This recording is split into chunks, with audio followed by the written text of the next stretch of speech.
Press pause, put the controller down. It's time to talk about the gaming industry. My name is TJ Leo. And I am Andrew. And I failed to get you to crack before the intro. There's a reason for that, because there was a YouTube show that, a D&D YouTube show, Critical Role. I'm sure you know who Critical Role is. Yeah. And right as they go live, the entire table tries to get Matt Mercer to okay. break. So I it didn't catch me off guard. Okay. I don't know where I was in my intro. This is Press Pause, a gaming podcast, episode 12. I'm completely lost now, but that's okay. How are you, my friend? So I did trip you up a little bit, just not in the way I intended. Yeah, you tripped me up because I'm just so used to the same intro every single time. Yeah, how are you? How's your week? Kind of tiring, but in a good way, because I got that project for you done. Yeah. I'm really regretting making the suggestion that I did, because you immediately said, "Oh yeah, I like that idea," and I was like, "Wait, fuck! I just made a whole bunch of work for myself. I shouldn't have done that." But it looks great. Yeah, it looks pretty good. I'm satisfied with it. You were needling me a bit for being perfectionist over it, and then I immediately sent you the improvements, and you're like, "Oh yeah, that is better." Yeah, So it was I felt better. vindicated. Yeah, no, it definitely was better. I agree. And it's not perfect. I mean, if I wanted to get really anal, I could talk about like the line strength not being completely equal on everything, but then I'd also have to get into, the letter height isn't completely equal, and that's not even my fault. That's the font, blah blah blah. Yeah. And I decided it's not worth getting that into. No, it looks great. Yeah, I think it might be my favorite logo that we've done so far. So it looks really cool. I like it. Full disclosure, I am very much under the weather. Oh yeah. So this is going to be a rough one for me. I probably sound okay. You sound fine. Yeah, my stomach is the problem. Oh yeah. And my head is just like it's cloudy. That's the best way of putting it. I think it's the weather. The weather here has been just we're getting into that stupid point of the year in this area where during the day it can reach up as high as like 30 degrees Celsius, and then at night it's as low as like 5. Yeah. So my brain and the pressure changes and all that stuff. And it's still very humid, and it's still humid at the same time. Yeah, exactly. Yeah. It's just it's not good. It's not good. Otherwise, my week has been it's gone by very quick. It feels like we just recorded the last episode. Yeah. For me, trying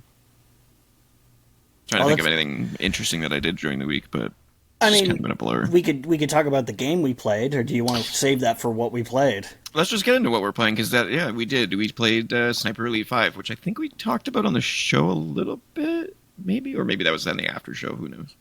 Oh, we discussed a little bit afterwards. Yeah, and we played one of the levels, which one of the levels in Sniper Elite is like 2 hours long. It's long. The levels are long. Yeah. I compared it to like playing Hitman. New Hitman and games I mean, it is a lot like Hitman. It's a third-person stealth game.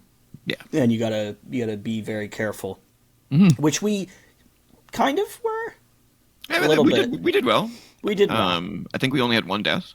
Yeah, that was my. Well, technically we had 2 deaths. One of them was my controller, and that led to me.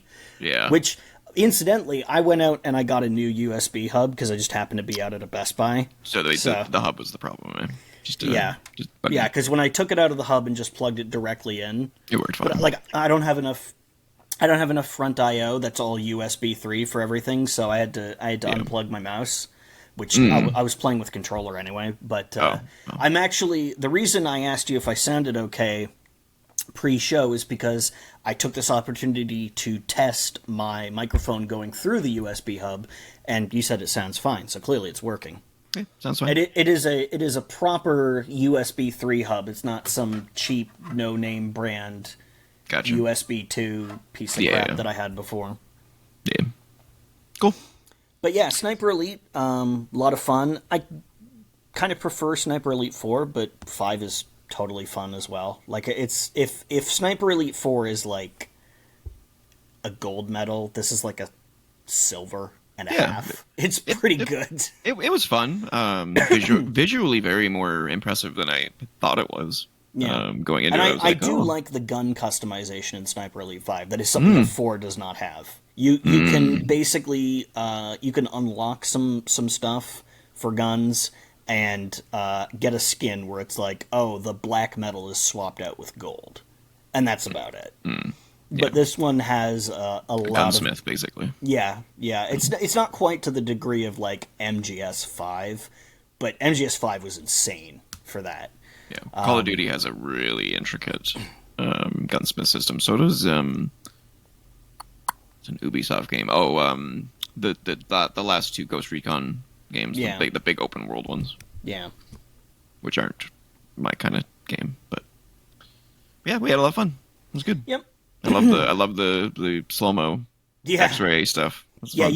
you gotta get better about calling out your shots because I can't count how many times I got startled by suddenly being like face first into a slow motion like muzzle flash that's filling my screen, and I'm like, "Jeez, oh, okay, it's not an explosion in front of me. It's just Trevor's." Because when you in multiplayer, you can do 2-player co-op in that game, and when you do that, and you get a slow motion X-ray kill, which is a thing in the game, in order to keep both players synchronized, instead, because the slow mo is obviously going to affect the passage of time.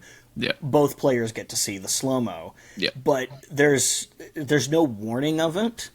It just happens, so that's why I was calling out. Okay, I'm taking the shot. Just to let you know that you might get sucked in. And there's also no way of knowing when you'll get the slow motion. Yeah, it's random. The Yeah. only way to predict it is that if it's a kill shot. And it's not always when It's not kill always, shot either. no. Yeah, yeah. Yeah,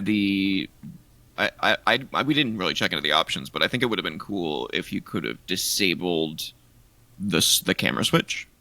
You can do that, but at the same time, like that's half the fun of the game. It is, but I didn't mean for you. Like I mean for the other players. So like, if I get a slow mo kill shot and you're running or you're doing something, it would just slow time down for you instead of switching your camera to the kill shot. Yeah, but the way that the time slowing works in that game is it would slow it down so much that it would, if I was like trying to line up a shot, it could screw me up. Yeah, I think that's the reason why they don't do it. They just say you can either have it on and everybody gets to see the kill shot, or you can have it off and there's no kill shots. yeah, that's fair. I wouldn't mind if there was like a little picture-in-picture thing that like just in the corner of the screen that showed the slow motion bullet trajectory. Yeah, But I mean that might be a whole, like implementing that could be a whole thing. series of It's basically tasks. like adding split screen almost. So Yeah. yeah, yeah. But I had a lot of fun. It's a good game. Yep. We should play more of it. I've played the zombie army games. Yeah, too. Nazi Zombie Army. Which Yeah, they're pretty is fun as well. super original. It's not like any other franchise has ever done that before. No, yeah, But no, I mean, I think they just took Sniper Elite and put it with zombies. Yeah. That's all they did. Yeah. No, it's fine. It's good. Both of them are. I don't want to call Sniper Elite mindless fun, but it's because you do have to think and you do have to like prepare and you can't just go out shooting. You're gonna get wrecked if you do that. The punishment for failure is pretty catastrophic. Mm-hmm. Yeah. When you died, it was over. We had to start back at like I guess the last checkpoint or whatever. Yeah. Now the game is pretty generous about its checkpoints, and there is actually a lot of there's a lot of difficulty customization. You can adjust the realism of all sorts of different things, and not just like broad spectrum realism. Like you can say, oh, if you reload with a magazine that's half full and you drop the magazine, that ammunition is just gone. Mm-hmm. But you can also make it so, oh, your shots always travel in a perfectly straight line, unaffected by wind or gravity, so you can just center the crosshairs, and which is totally unrealistic, but I mean, if you want to do that, you can. There's a ton of customization for the realism, cool. and also how the enemy AI behaves, and all that kind of stuff.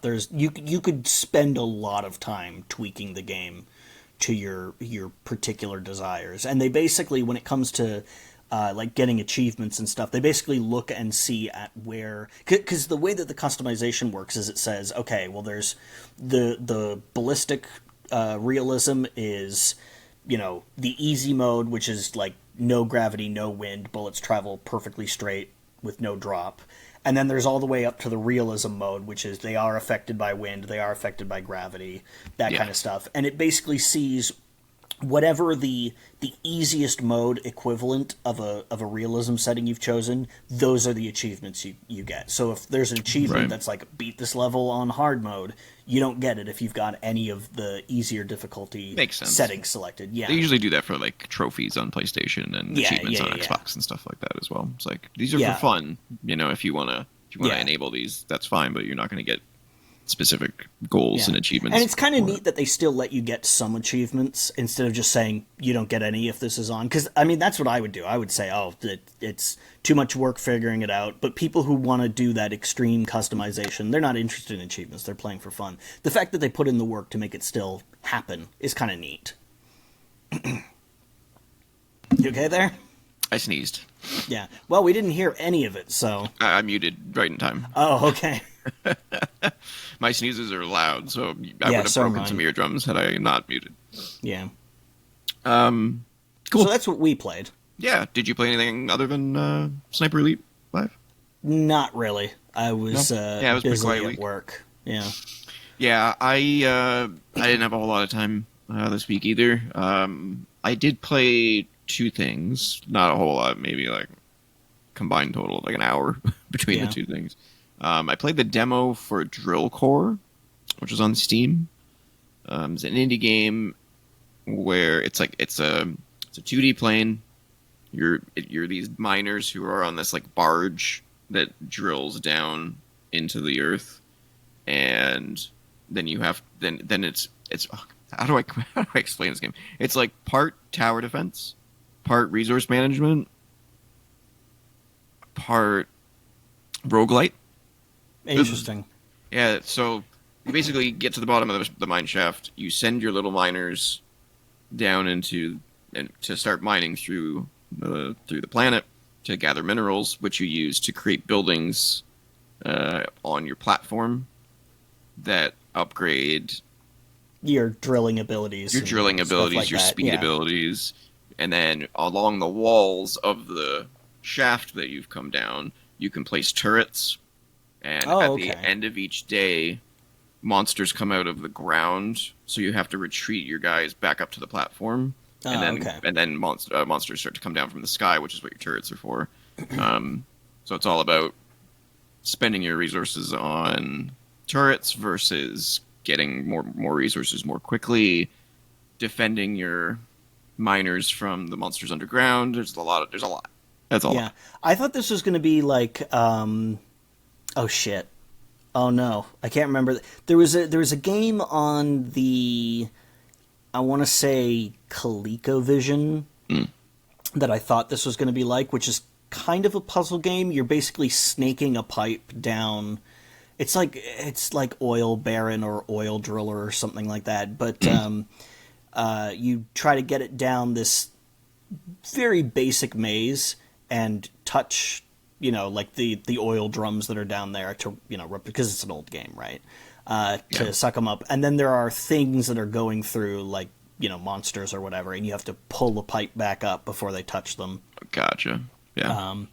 No, that went in a completely different direction, though. Yes. I did not expect it to be a roguelike kind of thing. That sounds neat. Yeah, so you have to get down to a certain depth in order for the mission to be complete, and you can keep going if you want to and get more resources, which you can then spend on permanent upgrades for your next runs. Right. And each difficulty you get more resources and it gets more difficult, blah, blah, blah.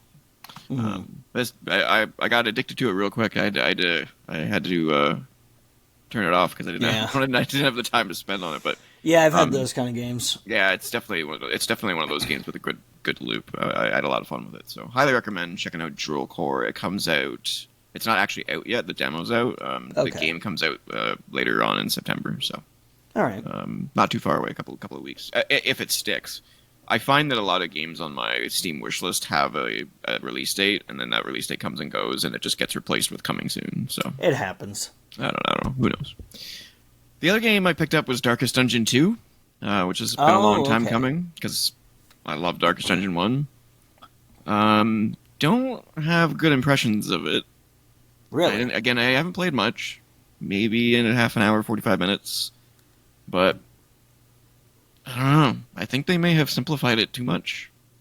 Oh, okay. I was kind of under the impression that it was Darkest Dungeon, but just more of it. No. So in the first game, obviously you're picking from a crew of up to 16 people. I think you can collect in Darkest Dungeon, Something like that.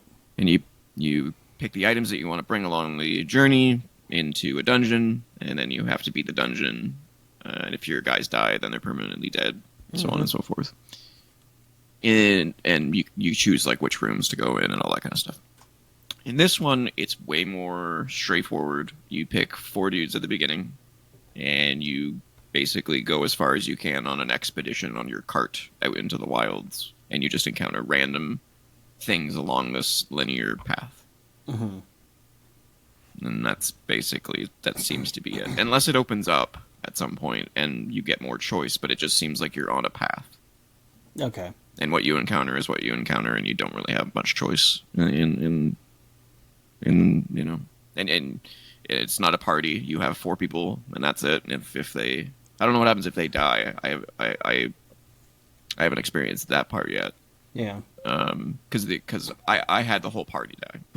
Oh, okay. So I didn't have just one guy die. So I don't know if you just replace that person with one other person. At Like the you get next back to the inn. surface and recruit somebody or something like that. Well, no, you don't go. So you don't go underground. You're literally just on a path, like in the wilderness. Oh, okay. Did you ever play Hades? No, I haven't played that yet. Yeah, well, you should play Hades. I know I should. It's on the list. Yeah, it's amazing. But yeah, you're just basically on a path through the woods. I think the further you get into different areas. Basically, like, you go through the forest, and then you go through like a desert, and then you go through I'm assuming that's kind of the gist of it. Sure. And you can end your expedition at any time and bring all the resources back to you to the beginning. I guess I don't really know. The story is kind of fucking weird. It's not as interesting as the first game, but I need more time with it. But the only thing I can really say from a positive perspective is it looks a lot better. Oh, that's good. The first game had a really cool art style, and it was really creepy. I was just gonna say it's a pretty striking visual style. But the animation wasn't really there in the Darkest Dungeon 2. It was kind of just like images, flashing images, right? These ones are fully animated now, so. Oh, okay. They look really crisp. I like the look of it. But do I like the changes that they've made? I don't know. So, we'll see. Before we move on, I forgot to mention we are on Spotify. If you want to listen to an audio-only version, the Spotify link is in the description of our YouTube video. Got to continue to plug that. Yep. Got to continue to plug that. All right. Do you know what time it is? Would it be letter time? It's letter time. It's letter time. And guess you can't who see wrote me, in? but I'm bopping back and forth. I'm doing a little dance. Yeah, basically. Once you get a camera, we'll be able to see. Dude, when I was in Best Buy, I looked at the webcams and they're like $50. Yeah, I think the one I sent you was 40, so that sounds about right. Yeah. Yeah. This is from Old School Legend writing in again. Oh. This time he has an actual letter Oh. instead of just a question. So, Would you describe it as a manifesto or just? it's a good chunk. It's like a paragraph. it's a journal entry. All right, I'll finish reading the whole thing and then we can kind of discuss what he said here. So, Yeah. Old School Legend says, I haven't played Final Fantasy VII Rebirth, which is the part 2 of the remake. Yeah, neither have I. What's that? Neither have I. You haven't either. Yeah, I haven't either. I played the remake, part 1. Mm-hmm. But Still working my way through it. Oh, really? Yeah, it's long. Yeah. So yeah, I haven't played Final Fantasy VII Rebirth, but from what some friends that have played it have said, it's just too big of a game. In my opinion, I think the ball was dropped by Square Enix. They could have remade Final Fantasy VII with one game, but they wanted to add more to the story, change it up, decided to break it into multiple parts, releasing it through the years and generations. Mm-hmm. Many of us older gamers who grew up playing and love the original just don't have that kind of time to dedicate to something like that. The younger generation doesn't have the attention span for a game that involved, and I feel like the same thing is going to happen with the Metal Gear Solid 3 remake. Um, so I'm of two minds with his thoughts here. Okay. I agree with his assessment of Final Fantasy VII, the remake. I think dividing it into three games was a little presumptuous Mm-hmm. on their part. That there's enough interest to carry it for three games, especially with it being cross generations. Like if you started at the beginning of the PS4 generation or the PS5 generation and made them in quick succession, like they did like Uncharted 1, Uncharted 2, Uncharted 3, yeah, Maybe. maybe. But these are huge games. They are massive. I can't remember how long it took me to beat Remake, but it must have been 50 hours plus. Yeah. I have to assume. And apparently Rebirth is like double that. Jesus Christ. So I completely agree that I think what probably, I mean, the reason this came up was because we were talking about how it didn't sell very well. Mm-hmm. The sales were soft. Although it's kind of hard to tell with Square Enix because they think everything sells soft. Yeah. They're never They're a developer, satisfied. but they're also a publisher, so Yeah, it's yeah, never enough for them. yeah, it's not. I don't remember the last game that they sold where they're like, "Oh, it was a huge success." Mm-hmm. But yeah, I think the problem with Final Fantasy VII Remake is that exactly what he said. The people that grew up with it don't have. I mean, by the time the third game comes out, that's going to be like a 300-hour Yeah. experience to experience this whole trilogy, and people just don't have the time. You basically have to just erase all the other games you play and only play that, and Right. it's really tough, especially with gamers our age. You know, you and I don't have kids, No. but a lot of people our age do. And they just don't have the time to sink into this. They play the quick games, you know, that they can jump in for 15 minutes or half an hour and jump out. And then, like you said, the younger generation just doesn't have the attention span for a 300-hour experience. You know, and I think that's showing because, you know, we come from the days of like huge, sprawling JRPGs. And Sure. that genre I think is shrinking right now. Well, There's still the occasional one, yeah.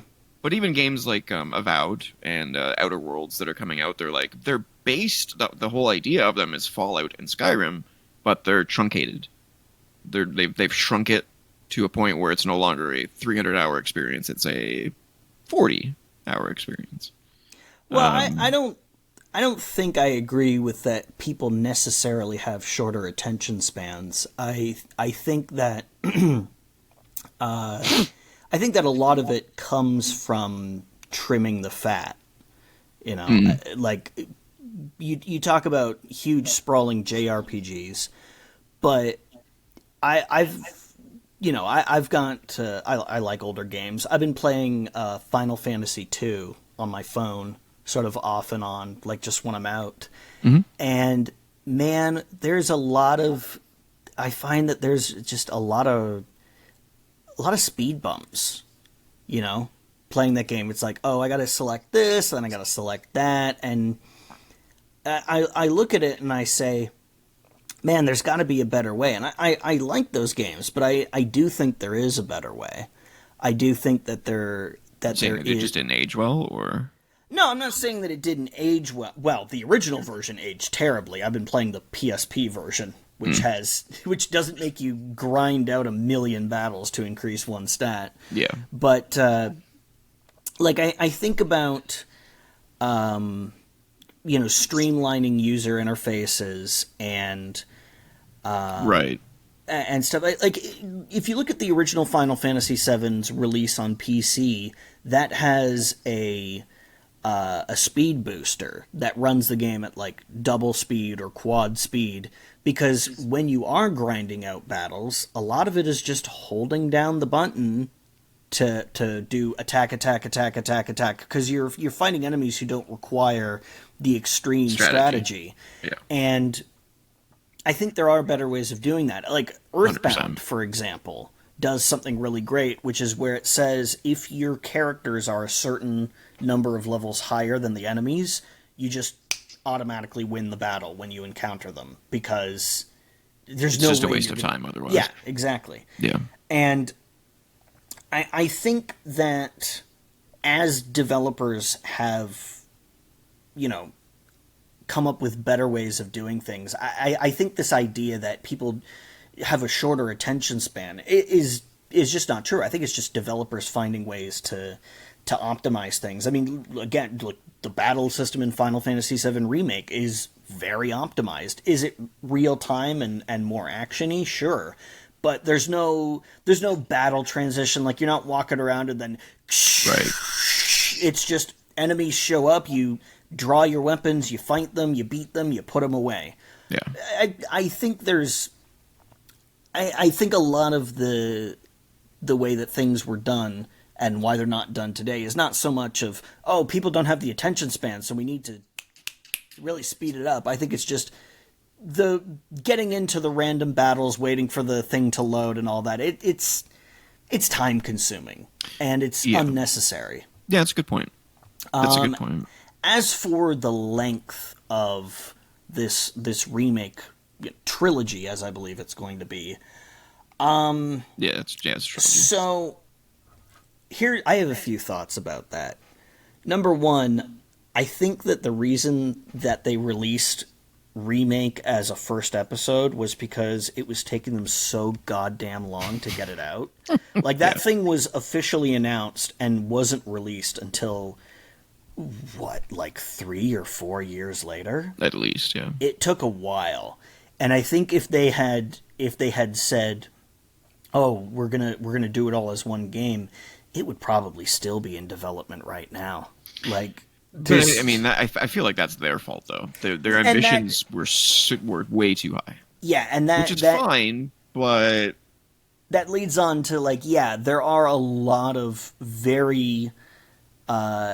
pretty massive additions that I don't think are really necessarily needed. If there was stuff that was left, on the cutting room floor from the original game that you want to put in, that's fine. But I don't think that's the case here. I think that's them saying, well, now that we have the opportunity to do a do-over, here's all the ideas we've come up with in the years of things that maybe we could have done. And some of them are really bad. Like, the infamous cat quest in Final Fantasy VII Remake, where you have to find all the cats in the town. Oh, yeah. It's like that was not necessary Not whatsoever. really.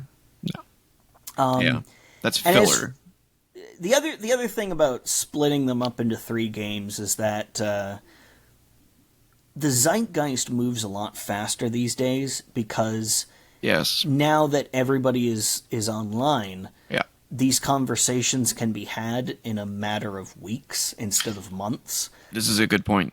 I remember people were still talking about Final Fantasy VII way, way, way after it came out. Like, people were talking about it years afterwards. And obviously stuff that's monumentally popular is going to continue to get talked about. But now that we can have these conversations broadly as a community with each other right away, and also the games are also released like basically worldwide simultaneously now. That wasn't the case back then. Mm-hmm. So there was hype when the game came out in Japan, and then there was hype when it came out in North America, and then there was hype when it came out in Europe. Now it comes out simultaneously worldwide, and we can have all these conversations at once. It leads to it dropping out of the the public consciousness a lot faster. And it's not just video games. That's the way a lot of things are now, because we can have these conversations so much faster. Yeah. Things don't last as long in the news cycle, and I think that maybe they were also hoping that, and this is just me speculating. Yeah. I think maybe they were hoping that if they released it as a trilogy, it would keep it in the conversation longer, because then another one would come out. Yeah. I've heard a couple of other theories that the soft sales, and again, it's relatively soft, Yeah. might have also something to do with a chunk of the audience, maybe not a significant chunk of the audience, but a sizable chunk that might just be like, you know what? All three games are probably going to be remastered in a collection on PlayStation 6. So I'm just going to wait and I'll play all three at the same time. Maybe. So I feel like that's a guarantee that that's going to be a thing. They're going to put all three games in one collection, and yeah. So yeah. As for the last part of his statement, that he feels the same thing is going to happen with Metal Gear Solid 3 Remake. I don't know how much you've done on like research on that game, but apparently it is not. It is being referred to now, at least by the people that have played the preview builds of it, that it is much more of a remaster than a remake. As there is things about it that are remade. Some of the controls are better, etc., so on and so forth. But it's still the same game from top to bottom from a design standpoint. There are still like the infamous forest area at the beginning of the game is still compartmentalized into different sections. It's not just one big open area. Really? So there's still loading screens between each zone, just like there was in the original. Interesting. Yeah, I think that was a huge mistake. I don't know how I feel about that, because on the one hand, I wasn't really paying too much attention to it, because I felt like if it doesn't involve Hideo Kojima, then who cares? I don't really know if I want to play it. But on the other hand, if they're adhering that closely to it, it'll probably still feel like the game he designed. Yeah, and I think that was so they actually IGN asked them about that. They're like, why did you make the decision to keep these kind of things in there but change other things? And they were like, we wanted to remain faithful to the vision of the original game. Okay, but I understand that there is room for improvement, but there's definitely where it can room be for made. improvement. Like when people think of a remake of Metal Gear Solid 3, they don't think loading screens, and they don't just think, oh, better graphics. Yeah, they're like, hey, take this opportunity to do the stuff that maybe you wanted to do but couldn't. So you said you played Dead Space, right? Yes, I played the remake. Oh, you played the remake? Yes, I never played the original. Okay, so this will be hard to understand. But you'll probably get it. So, in the remake, I don't. Tell me if I'm wrong. I could be remembering this incorrectly. There's two things in my head right now. You take trains in that game, right? Or trams. I didn't play that much of it, but you didn't beat it.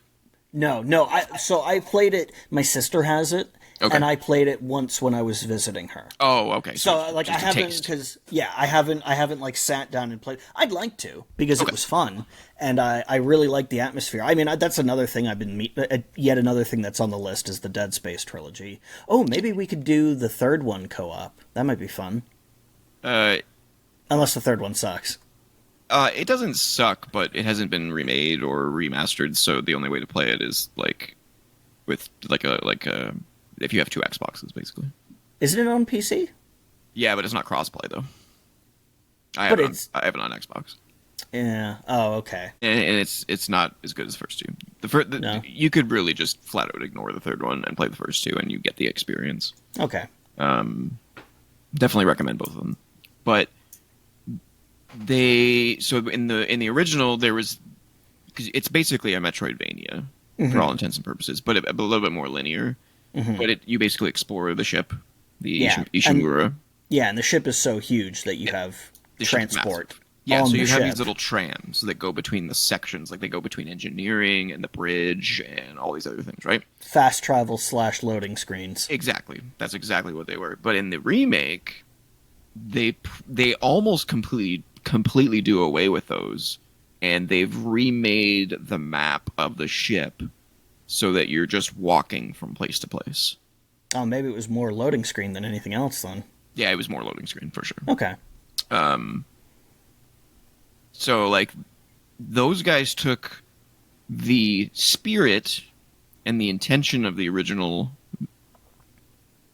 experience and they went, what held these developers back from making their original vision? And the hardware was the problem. What were their limitations that we don't have anymore? So they're like, sure, let's get rid of these stupid trams that no one likes, And were they like really long rides? Because they were no, long they weren't ones. egregious or anything like that. It just makes the experience a lot more seamless.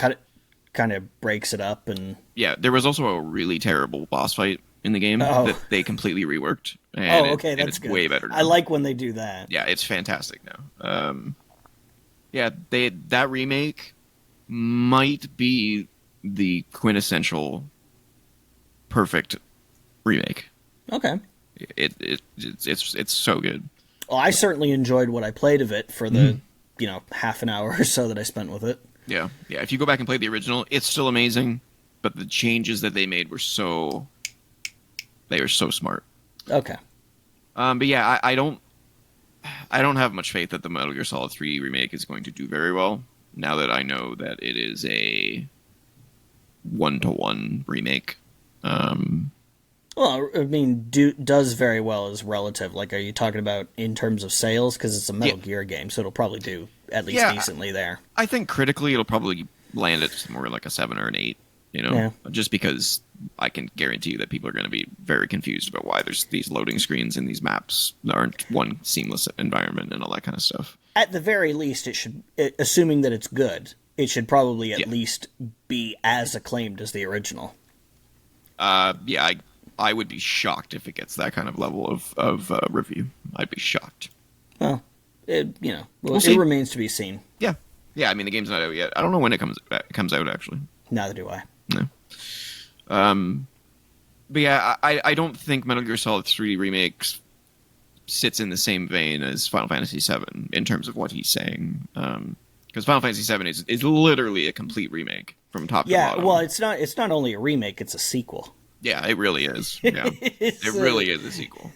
It's about Sephiroth. Like, spoilers for at least the first chapter of a trilogy that came out like 3 years ago now. At least 3 years ago, yeah. Yeah, it's Sephiroth messing with the timeline to try and change stuff. Yeah. Like, that's not even a theory. That's literally what the game is about. Yeah, and very, it's very the way that the way that Final Fantasy VII remake ends is all the characters realizing, oh shit, something's different. Yeah, this is not how it was supposed to be. Yeah, very cool. Yeah, very, very cool. I definitely give them props for their creative vision for the remake and not just making it just a simple remake. They went above and beyond, but maybe they went a little too far. Yeah, I mean, I'll be honest. I would have been happy with just Final Fantasy VII, the original, with better character models and upscaled backgrounds. Yeah, and orchestrated music. Yeah, me too. Yeah, this is great too. But this is I love the combat in Final Fantasy VII remake. Yeah, it's really fun. Yeah, it's not as good as 16 though. Oh. Yeah, I haven't played that yet. I haven't even played the demo. The demo is like fucking the download size is massive, and it's huge. Please play it though. I really want to feel. I want to feel you out on that one because yeah, I gotta free up some hard drive space. It's a pretty big demo. I think the demo is the entire prologue as well, which is probably a good. Counting cinematics, probably a good hour and a half, maybe. Can't leave a worse impression on me than Final Fantasy 15 did. Yeah, we should have a topic of the week on that game. I don't know if I disliked the game enough to have a topic of the week about it, but I also didn't play it for more than an hour because I just hated the way the controls felt. Well, we were discussing doing a tier maker episode. Yeah, I got stuff to say about that, but I'll save that for a little bit later in the show. Okay. Cool. If we end up doing that, it's going to tie into the topic of the week. Oh, okay. Yeah, if we end up doing a tier maker episode, we could do the entire Final Fantasy series and rank them, and that would give us a good opportunity to talk about 15. Yeah. All right, let's move on. Thank you, Old School Legend, for writing in once again. Thank you for writing. Yes. You are awesome. We love you. A legend, one might say. He's the OG. He will always be the OG. All right, let's get into the news. Oh boy! And let's start off with what everyone's talking about. Yep. Let's just get it out of the way because it's big. Amazing Grace, how sweet. Where's my funeral music? Sound. All right. If you haven't heard, which if you're living under a rock, PlayStation Hero Shooter Concord, as of this recording, Right has been now. taken offline. They're doing it right now. Right, literally, it might be down already for all I know. I'm not really sure what they didn't specify a They time. are They just said unplugging September the 6th. servers as we speak because they announced it's coming down on Friday, September 6th, and we are recording this on Friday, September 6th. By the time you hear this, it will be totally gone. Oh, it would definitely be gone by the time you hear this for sure. Yeah. So, Sony has said that all players will receive a full refund. And director Ryan Ellis was quoted as saying, "While many qualities of the experience resonated with players,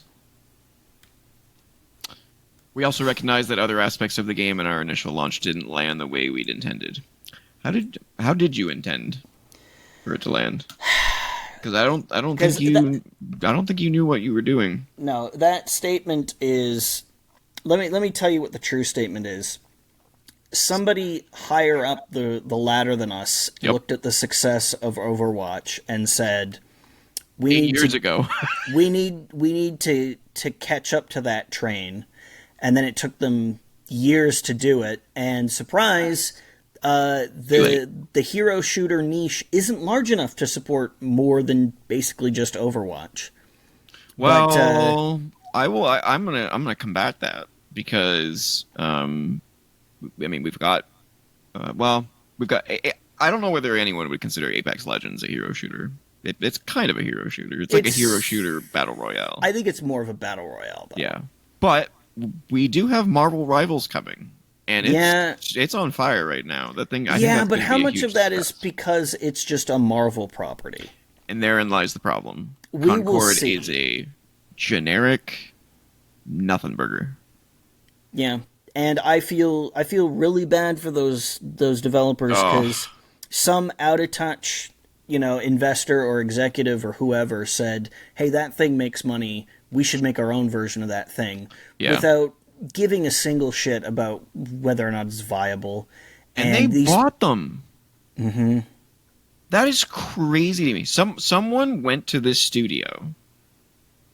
I don't know how they found them. I don't know whether they invited them to look at their product. I don't know how that works. But someone went to their studio, looked at Concord, and 6 years ago, and went, "Yeah, we'll have that's that. the next big thing. Yeah, That's it right there. We're buying you." We're putting all our money on this horse."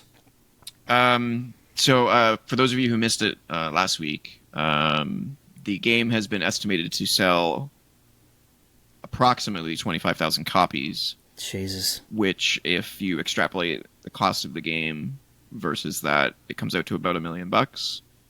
And given that the game was in development for 8 years and the studio is 150 strong, was probably Christ. 100 million plus minimum. Oh my God. So this is pretty much going down as the biggest first-party bomb of all time. Yeah. It is actually unprecedented how bad this has bombed. The closest thing to this was APB, and that lasted 2.5 months. And I remember that first thinking, party? No, it wasn't first party, but I'm thinking of like an online game that basically crashed out of the gate. I remember thinking, 2.5 months. This is incredible. Nobody's ever going to beat this. These guys didn't even make it 2 weeks after launch. 2 weeks, yeah. Yeah, think about that. This game no longer exists. Yeah. Although I do kind of find it sad and funny that secret level show has a Concord episode. Yeah, and apparently that is staying there. Well, here's the thing. So I didn't finish the quote here. They said Concord will therefore be taken offline so Sony and developer Firewalk Studios can, quote, explore options, including those that will better reach our players. In my opinion, at this point, even if they took it free to play, this is dead. Yeah, There's nothing they can do. The market just isn't there. Yeah, the people who like dead. hero shooters play Overwatch. So I'm of two minds of this. Number one, I fear for Firewalk because you never punish the CEOs. No, of course not. You're going to punish the studio. The people who made the terrible decisions Yeah. are never the ones who get in trouble. Although the theory going around is that the head honcho that decided to put money into this was Jim Ryan, Huh. who's no longer with the company. Eh, Because it would have been 8 years ago, and that's when Jim Ryan was around. So, yeah. and he's the one that was like pushing for live service, Yeah. Well, pushes. I remember at one point, PlayStation had 16 live service games in development, Jesus. and then it was after Jim Ryan left, it was slashed to 8, and now I believe we're down to 2. So at least they're learning, but this But at what cost? at what man, well, apparently hundreds of millions. And 8 years. Yeah, 8 years of people's lives. I feel so bad for those developers, man. That's Not insane. not even just from a job standpoint, but just from a creative standpoint. You spend 8 years of your life On one thing. on one thing, And it they lasted fucking 2 weeks. they snuff it in 11 dead. days. Yeah. Yeah. That sucks. I hope Like- that they can pull a Fortnite and repurpose it as something else. Like they Yeah. have to. They have to. Like there's Oh, I know. You can't just throw that in the trash. That's so much work. They have to do Yeah. something. $100 to $200 million throwaway. The only thing I can think of, because what really surprised me was the fact that it was taken offline 2 weeks in. Like That to me screams tax write-off. yeah, I know that's kind of where I was going. I was like, they must have seen those numbers of players. I think it was down to like I think last week I said 120 people were Yeah, it was- concurrently playing, it was and bad. went the amount of money we're spending to keep this thing going, and I'm sure they were continuing to produce the new content already as well. They must have been like throwing up their hands and went, Yeah, whoa, those numbers we're- just don't add up. we're just throwing this money into the fucking void. Yeah, because normally what would happen for something like this is a company will try to save face, and they will know that it's DOA, but they will keep it going for like 6 months. Yeah, like Just to try and- Anthem. Yeah, they'll try to save face, and then once it's out of the news cycle, they'll sort of quietly, slip the needle in and plunge. Slip the needle in. Yeah. That's dark. Well, I mean, It's a dark story. it's a dark story. It's Yeah. terrible. But I can't believe it. they didn't even give them the grace period to let it get out of the news. It's still big in the news, and then it's like, hey, Concord is out, and then boom, Concord is dead. Yeah, and I think another reason for them pulling it might be because of I mean we're gonna talk about it later. I'll bring this up later. Yeah, It's got to be humiliating for them to have just been dropped like that. oh I'd be so fucking like I am pissed off. I mean, I haven't played Concord. I'm not really interested in it, but that's like because nobody is. yeah, That's the but problem. like just because it's a game that I had zero interest in doesn't mean that I'm like, oh, whatever, it's not my problem. It's like I feel bad for those people. They worked. Yeah, They would have. I mean, it's not easy to make a video game, even Clearly one not. that It took nobody 8 likes. years. You got to work your ass off to do it. yeah. And if I was one of the people who worked on it, I'd be so fucking pissed off. It's kind of amazing to me the amount of failures in this project. Like from top to bottom, it's like no one was looking at this and it was like no one was paying attention to this thing. It really Nobody with the authority to make any decisions about it. Yeah. I'm Well, sure, that's the thing, right? like Yeah. behind the scenes, everybody's, and we've seen the developers. Everybody's out on social media saying, we're really proud of what we managed to accomplish, even if it didn't succeed. You got to know that at least some of those people are like, We told you. we warned you. we knew that this was never going to work, but we don't have the authority to say no. Somebody higher up the ladder gives us a big check and says make this, and we got to make it. Otherwise, we don't eat. Yeah. No, that's a good point. Yeah. I don't know who the turds at the top were looking at this thinking it was going to be a success and not listening to the people below them, but you guys are morons. In a just world, they would have their salaries massively cut, and it would go to cleaning up the damage here. It would go Oh towards yeah. the Oh expenses that, the money that was wasted. But of course, they'll, the worst that would potentially happen, and I don't think even this will happen, is that somebody high up the ladder will get fired, and then they'll get a generous severance package anyway. But I don't think anybody's even going to get fired. Well, at no. least not high up. I'm sure the developer is going to get downsized, because why the fuck wouldn't it be? Yeah. I mean, how do you keep this studio even open? Yeah. You know. And it's not their fault at all. Yeah. The only thing I can think, the only thing I can hope is that the fools at PlayStation, for lack of a better word, Yeah. recognize that this was nothing to do with Firewalk, and this was entirely stupid decisions on PlayStation's part, Yeah. and give them another chance, hopefully at a single-player game that they can just take and do something with. Yeah, I mean, if there's any silver lining to this, it's that Astrobot has just come out and is apparently getting like people love reviews. It's getting rave reviews. Exactly. I can't wait to play that game. Can't wait. This is like the clearest contrast of, instead of chasing the live service bandwagon, maybe just make a good single player game. Well, I mean, yes, I agree. Although, let's wait, because I'm very curious to see how Astrobot sells. Because it is not a, like the 3D Mario games, as amazing as they are, they're not Nintendo's top seller, which is weird. So I'm very curious to see how Astrobot sells. But yeah, I mean, can't possibly sell worse than Concord. What can sell worse than Concord? 25,000 copies? Are you kidding me? Yeah, that's pretty bad. So I actually found out a few things that are actually kind of mind blowing. So Gamescom was at the time that this game was launching, basically, and PlayStation wasn't even there. Yeah. Why did you not have a Concord booth? Yeah, at least. Well, maybe the decision had already been made. Who knows? Yeah, maybe they already knew it was fucked. Who knows? Number two. When you saw, as a company, when you announced that there was an early access beta period, a closed beta period for those of you who pre-ordered the game, and realized that so few people pre-ordered it that you're not going to have enough for the beta. So you opened it up to all PlayStation Plus members. Mm-hmm. And then even that really didn't go well. Why on earth, as a first-party game, was this game not offered as a free game on PlayStation Plus? Mm-hmm.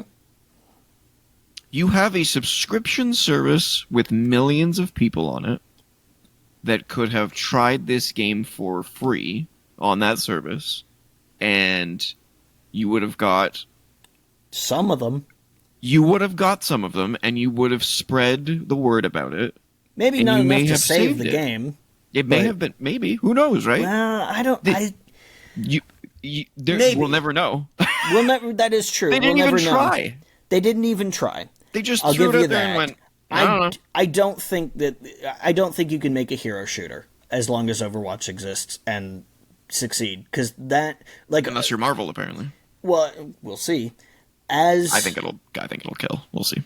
As successful as Overwatch has been, that market is not huge. There's enough players. Shrunk for sure. It's enough players to support basically one game, and the game that they've settled on is Overwatch. And I know there's Paladins still and stuff, but Overwatch is the Titan. Yeah. A company like Sony doesn't want Paladins numbers for Concord. They want Overwatch numbers. That's why they're chasing the trend. Yep.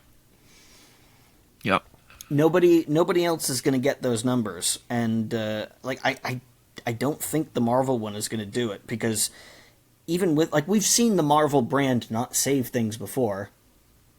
Avengers. Yeah.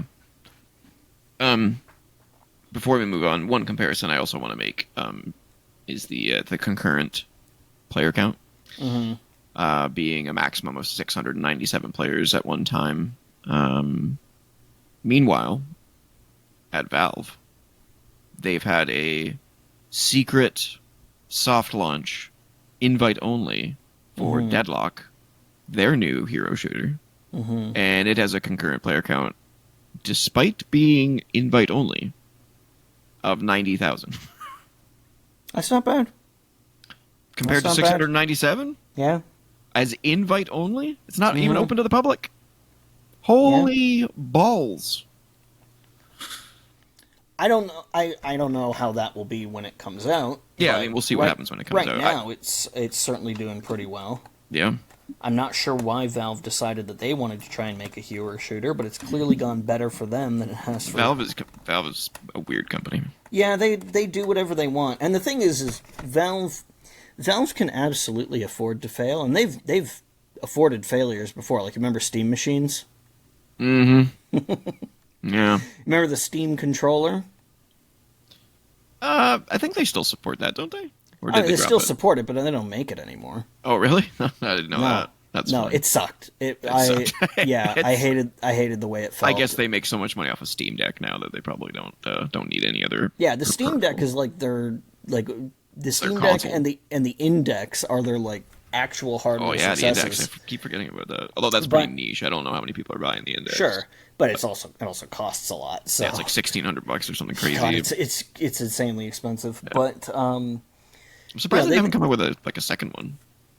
Well, apparently the Index is pretty top of the line, so maybe they haven't had to come out with the second one. Yeah. I mean, the PSVR 2's got like eye tracking now and like 4K. Yeah, but the PSVR 1 didn't. No, it did not. No, it didn't.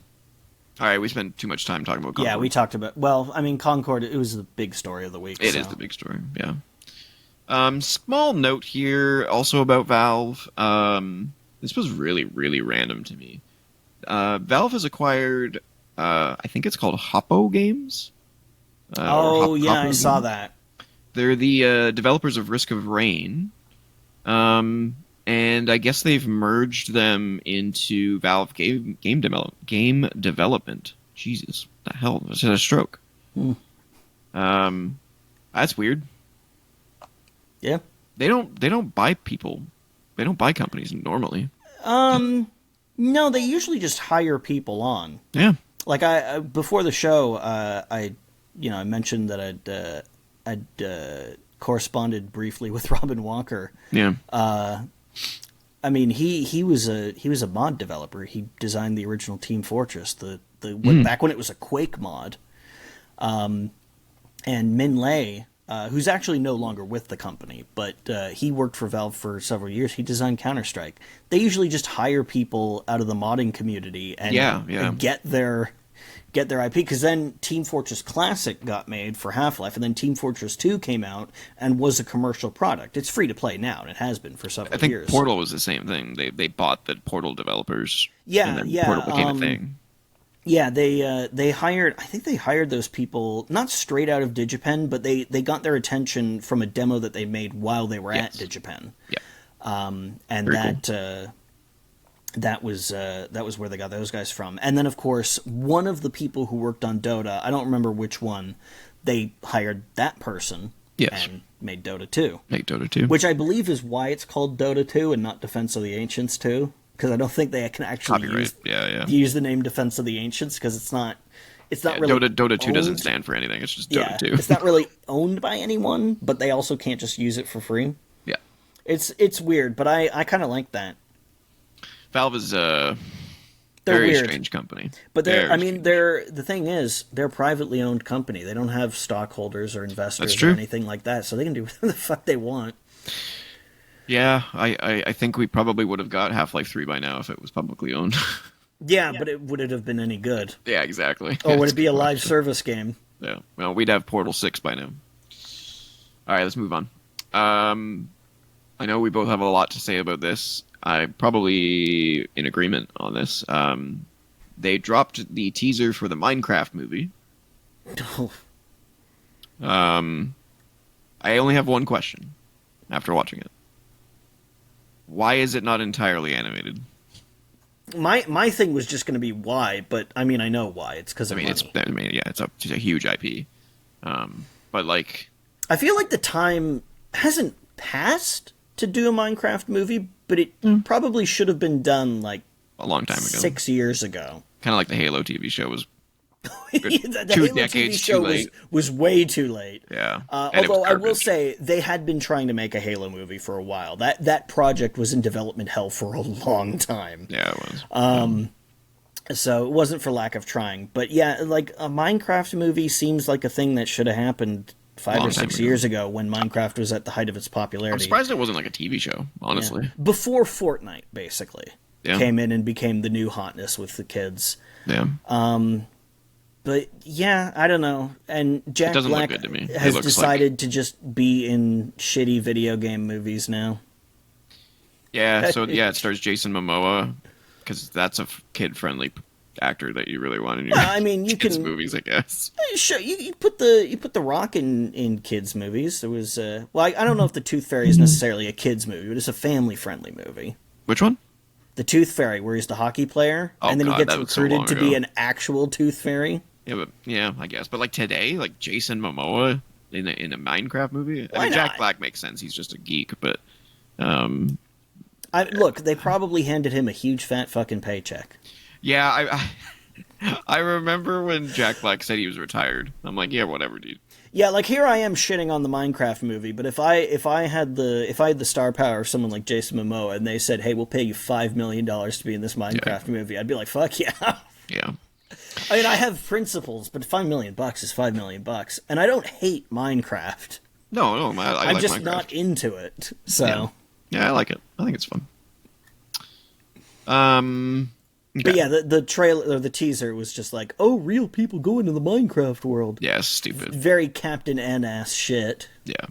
Yeah, I have zero interest in seeing that movie. By the way, I did not have time to watch Borderlands, so maybe next week I'll have some thoughts on that. Because I was hoping you were going to follow up with that. Yeah, no, I do Okay. not. I did not. Something to look forward to for next week. I still say we should get drunk and watch it together. All right, let's move on. We have 6 more.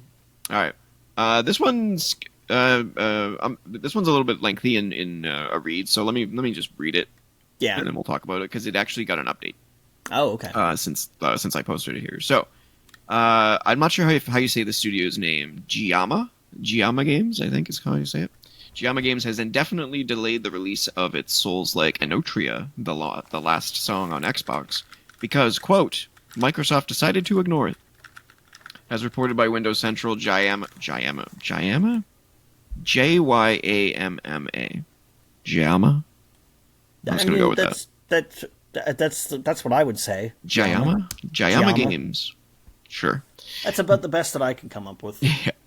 Giamma Games announced the delay just 2 weeks ahead of Anotria's September 19th release date, and PlayStation 5 and PC versions will go ahead.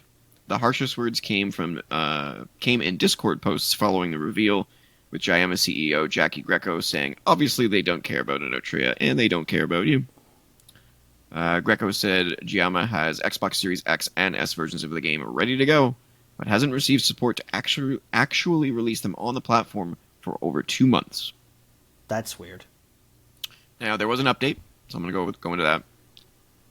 Microsoft has spoken with Anotria, the last song developer Giamma Games, and plans to bring the Souls-like to Xbox despite scathing comments from its CEO. A Microsoft spokesperson told IGN it would use the feedback to improve. Quote, "We've connected with Giamma Games and got great feedback that we will use to improve our processes, and we look forward to working with them to bring Anotria, the last song, to Xbox. No release date for the Xbox version has been announced yet." Yeah, you on the one hand, you probably shouldn't talk shit about one of your partners like that, but for them to get to that point where they're doing it, Microsoft must have dropped the ball. Something definitely happened. I mean, the 19th is... And plenty of balls have been dropped at Xbox over Yes, the they last have. year or so. So Yeah, so that was 2 weeks out from the release date. Yeah. If I was 2 weeks out from my release date and it had been 2 months since I've heard from anybody at Xbox, I'd probably be pretty pissed too.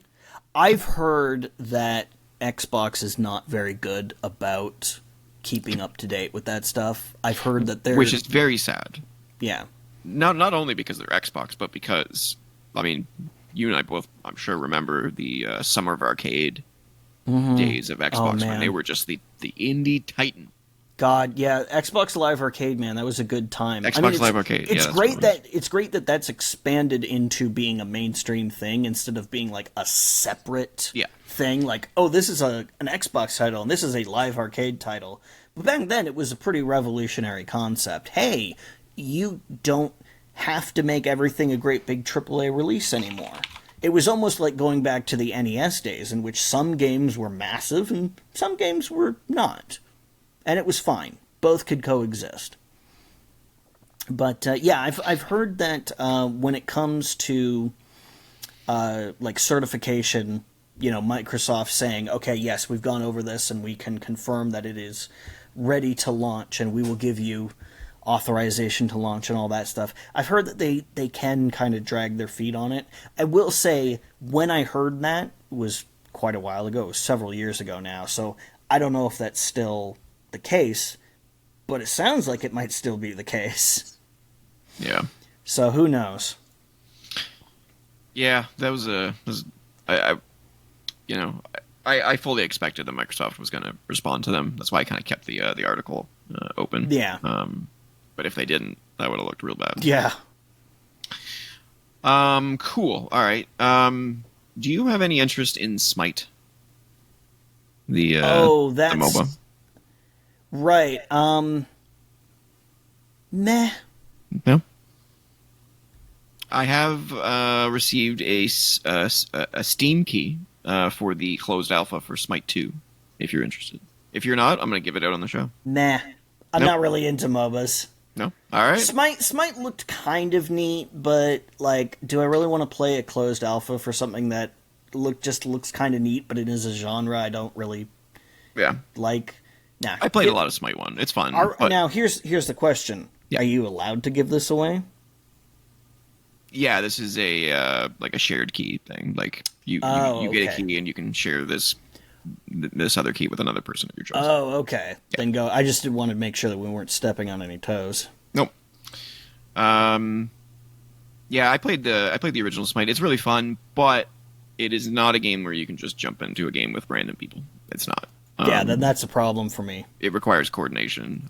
You have to go in with at least one other person so you can cooperate, because a big part of that game is using your ultimates at the perfect time in sync. So like you'll have a tank go in, use his ultimate, which traps players in a like a circle, and then you have another player come in with his ultimate and rain down death. Yeah. If you don't coordinate like that, then that guy just wastes his trap and nothing happens. So you have to coordinate. But for those who want the Steam key, I'm just going to rattle off the letters and numbers, and if you want in, race for it. So here we go. XRAL6 QEK77 BEJ4D. Have fun. Go for it. All right. I could be a dick and claim it right now. You could. Doesn't matter. I'm not gonna. It's throwing it out there. Whoever wants it, go for it. All right. Next up. Warner Brothers. Oh, here we go. Seemingly always in the news. Yeah. Has confirmed that they are working on Hogwarts Legacy 2. Cool. What a shock. Which is a very smart move. Dumbasses. However, the surprising part of this is when it's due. A couple of years. So, 2026? That's a pretty quick turnaround. Yeah. I don't know. The thing about this, a sequel to Hogwarts Legacy, though, is what do you delayed. do? It'll probably get delayed. I have a strong feeling it'll get delayed. Yeah, it wouldn't shock me at all. Everything gets delayed now. Yeah. Anyway, I don't have anything more to say about that. I just thought it was interesting that they would confirm that. Oh, it's interesting that they'll make a sequel to a very successful franchise. Yeah. Did you know that they're going to make another Mario game? Really? Really? I kind of gave up on that. Yeah. It's been so many years since Odyssey. Did you play Odyssey? I did, and I did not like it at all. I'm halfsies on it. It's definitely not my favorite Mario game. A lot of people say that it is their favorite game, and I'm like, it's It's good to play once, but I find that when I go back and play it, I'm like, eh. I found the gimmick really really off-putting. The camera perspective really really off-putting. It was not fun to Oh, me. really? I mean, the game is probably fine if you enjoy that kind of thing. I did not. I picked it up, I played it, and in 5 minutes I was like, I hate this. Really? It was one of those games where I knew, like, pretty much immediately that it was not going to vibe with me. And again, nothing wrong. Like you just don't like the camera control? The whole tying the game to being walking around on a little planet and having the camera always be kind of above, quote unquote, Mario, I found that just really off-putting. Oh, it doesn't always do that. No, it doesn't always do that, but it does it, and I don't want to ever do that. You don't want to ever do it. Okay. Yeah. That's fair. All right. All right, let's move on. Black Myth Wukong. We said that it was doing really well on Steam. We now have numbers to back it up. Black Myth Wukong has sold an eye-watering 18 million copies in just 2 weeks across PC and PlayStation 5, making over $700 million in revenue as of August 30th. It is now suspected to be at least at 800 million, and that is on a budget of $70 million. I mean, that's a lot. That's a lot of money, but it's a good return. That's a huge return. 10 times return. That's pretty For good. their first game, too. Yeah. It's crazy. Yeah, expect more games out of China. Yeah. I don't plan on playing it unless I can play a demo. Yeah, I've heard it's very, very hard. Yeah, good for them. I'm not really interested in it. No? Partly because it's like, oh, it's another riff on Journey to the West. Okay, cool. But I've seen about 1 million of those, and also it's just like, I mean, we just had the Elden Ring DLC this year, and so like You're all soulsed out. Yeah, kind of. Although they don't describe it as a Souls, like they No, just... but like even just any kind of fantasy action game, I'm not really in the mood for one of those right now. I just spent like fucking 50 or 60 hours on one just a little while ago. So what in the name of Jehovah? I'm going to play something else, and then maybe I'll play it eventually. But yeah. So what do we got next? We're gonna have 3 next. So we have there was a trailer that was released by Konami for Deliver at All Costs, which is the first game from a new indie studio. Yeah, you showed that to me just before we started. That what were their names? That one had a twist. Far Out Games was the studio's name. That one had a twist because it started and I was like, oh, this is going to be some kind of like slow story, like Life is Strange kind of introspective thing, and then it's no, then it's not. Then you're crashing through stuff, and it's like a physics delivery game. Yeah, it's basically like Crazy Taxi from over the top view, like an isometric view. Yeah, and lots of good destruction. The little stinger right at the end, the nuke. Kind of blast core-ish. Yeah, I know. That's what I was thinking too. Yeah, it looks really good. Yeah, I could get into that. Yeah, no release date, but I thought it was something worth noting because Konami doesn't.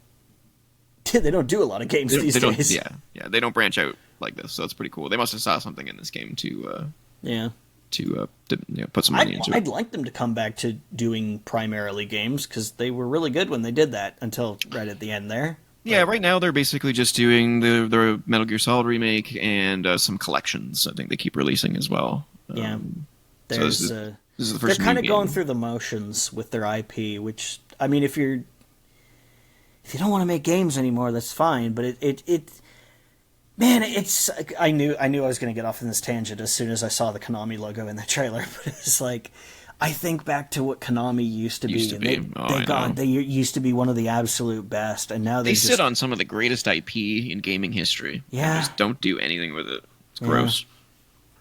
Stupid company.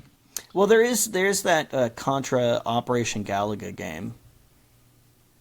WayForward's doing that. Oh, knock that one off the bingo card. Talking about WayForward again. Yeah. It seems like they're in the news every week. Yeah. Yeah, we'll see how that turns out. I I don't know. Oh, I didn't. I never talked about that.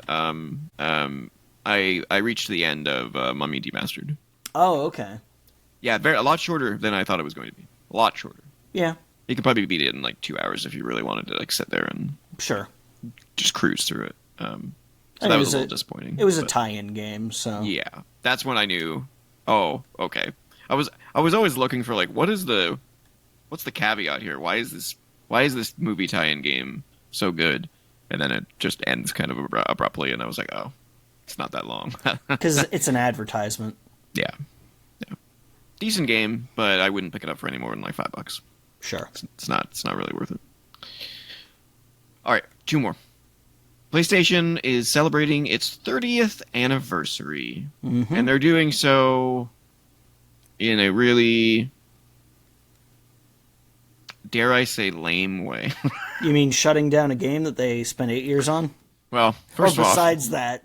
besides them shutting that down, there is one cool thing that I wanted to note, and that is that this holiday they are going to be releasing a free trial version of GT7, which is pretty cool. So it's not a demo, and it's not like a limited trial. It's like they're calling it My First GT. So it's basically like a free to play version of Gran Turismo, where it gives you a select set of cars, tracks, Yeah, just race a events, taste to a try and taste get of you it. Yeah, to buy the game. which I think is a great idea. A demo, you might even say. Yeah, but a little bit more grandiose in that regard. And that'll be available to all PS5 and We used to call that the players. shareware version. Good times. Yep. They're also releasing on Spotify digital game soundtracks, including God of War, God of War 2, God of War Ghost of Sparta, Twisted Metal, Starhawk, Unit 13, and more.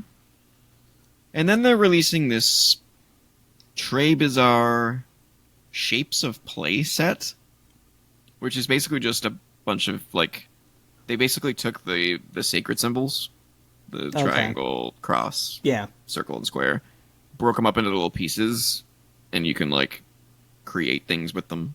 So like a half circle and a half triangle, or No, they broke them up into unique ways. So like in the pictures, they've got them they made like a car, they made like a dog, a donkey. Like that's a weird gimmick. yeah, I don't understand where that's coming from.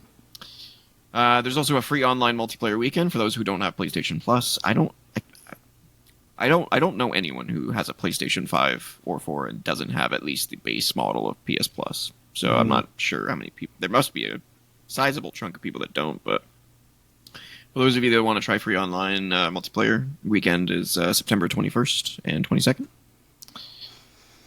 They've also got some like PlayStation tournaments and stuff online that you can participate in, potentially get some prizes, all that kind of stuff. However, the big news... They're bringing back PlayStation Home. Oh, good lord. That would definitely be news. I don't know how big it would be. That's a deep cut.